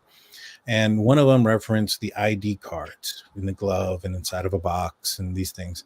And then shortly after, they talked about how their sources, and I think Dateline was one of them, and they even say who their sources are. Their sources were students of WSU. One was a PhD student who happens to be an Asian female, who a lot of people were saying they saw Bryan Kohberger around. Well, apparently she was one of the persons who may have had a allegation against them. So the one person that everybody thinks is Bryan Kohberger's girlfriend, it's not. Unfortunately, it's not. And so, they talk about their sources, talk about them being PhD grad students, and I don't find coincidences being real. Right? I don't believe in them. Like, and a lot of people will say that, I don't believe in coincidences, like the Eugene, Oregon, car and the house both come back to two different people in the state of Colorado. That's a coincidence. No, that's not a coincidence. So, when it comes to him though, like after we find out about those gloves, we see a report that apparently Bryan Kohberger installed cameras into somebody's house, and they found out that it seems like he was watching her through the camera system. And then they suspect that he was the one that initially burglarized the home that got that young lady to go to him to install those cameras. All right. Now, I'm curious as to how long in was he doing this, because the first report of issues with other students was in September. So if somebody trusted him enough to put in their cameras into their home and then have an issue with it later, and then there's starting to be these complaints in September, that means it was before then, probably in August. So this dude literally broke into somebody else's house and set up and stole things, and then set up cameras for that person within a month of being at that school. So you're already having issues right off the bat with this dude. I mean, like, he's getting kicked out of WS. I mean, everything. And then you even go back to when he was a kid. And I say this, like, the person that committed this crime is callous. They struggle with remorse. They struggle with feelings. Bryan Kohberger admitted to having those things when he was younger. You know what I'm saying? Those were symptoms and things that he was going through then. I don't know if he's going through it now, but apparently his vegan livelihood or style was because of those symptoms. It wasn't because he wanted to, not eat meat or whatever the case may be. It's because it helped him out with his visual snow symptoms and all these other things in his medication that he was taking him that was causing him to not, according to him, lose feeling and remorse and all this other stuff. Now he's still on that diet. So that must tell me that if he gets off that diet, he probably still struggles with some of those things. And who's to say that those things, over time, even though you start to do, eat right and do all these other things to prevent it, who's to say that those things don't show up anyways? You know what I mean? And so I don't know, but to me, if you have a guy that says he has little remorse, no remorse, has problems with emotions, problems with feelings, and then you have a history going back to high school of problems with women, and as recent as him getting let go at WSU because of the allegations, the arguments, and the issue that he had with John Snyder, the professor. I mean, like, if he looks like a duck, quacks like a duck, it's usually a duck. I thought of a couple things while you were talking. So with the vegan diet, the one thing that would definitely, if we were to look deeper into that, other than somebody who's just doing it for the good of humanity and for animal rights, sometimes people who have who abide by a vegan diet, I know because I've been on a vegan diet before. My doctor considered it an extreme diet. That's how it was labeled in my medical records. And so keeping up extremes is is a symptom, is one way that somebody can maintain their sanity when they're extremes are an indication of somebody who has been through trauma, I've heard from some of the profilers. But also when you talk about numbness and his inability to make feelings, that is definitely, if it's not somebody, the one thing I would say, like when we talk about profiling, if it's not somebody who, I guess we should use the word sociopath, or somebody who is becoming sociopathic, it's a trauma response. It's somebody who's been through trauma, and the way that your brain copes with it is it stops the sensory, and eventually you stop feeling feelings because you don't know, your mind doesn't know how to process the trauma that it's been through. So sometimes it can be a symptom of that. But one thing that you were saying when you were talking about all these women, the different people that he might have had problems with. Now, I don't know about these incidences. You might have more inside information. I know there weren't police reports people could find necessarily about, I think, about him installing the cameras or the break-in. I think that's what people were digging for. But one thing, if all of that, would it be with the police department there, or would it be with WSU if it was an on-campus, situation? And all these other incidences were on campus or having to do with the school. Now, I know for a fact that where I used to work, it's a college town, as police officer, and there were some things that we did, and there was a lot of things that the school did. It's two different entities. So, I mean, I would, if I were you, if you're looking for those type of things, I'd probably try to search for, through WSU police departments. And the other thing is too, like, I don't know if she reported the break-in, right? She reported it after the fact. And just because somebody reports something after the fact or any of those type of things, like you also have to prove it, right? So she says that somebody broke in and they believe that it was him or whatever. The only thing you can really prove, I mean, unless he has an item there, which you can't really prove when he took the item. If he was in there installing cameras and he was invited in and he stole something, that's not a burglary, that's a theft. All right. So if he did enter into that house without permission, didn't take anything, can you justify or articulate a burglary? Maybe, but it's not going to fly. Criminal trespass is something a lot easier, but that's a Class B misdemeanor, which only holds like a 2-year statute of limitation, at least here in Texas. And so, depending on when these actions were taken and what kind of evidence that can be there, again, it's not what you know, it's what you can prove. Can determine whether or not why these things were brought up or why there were police reports. And then also, if a lot of these crimes were found out after the fact, right after his arrest, which I assume they did, you know what I mean? Because I'm assuming that people came forward once he was arrested and said, "Oh, I know that guy. This guy did some bad shit to me and to everybody else, excuse my language, to all these other people." It's not going to be in the PCA for one, because we wouldn't know that until after his arrest. And, we're going to find out if police investigated those type of things. They could put it into this investigation as behavioral. Like, this guy was doing this, and that, and maybe that's why they're not charging it on its own. or would it be sealed if that were the case? I don't know, maybe.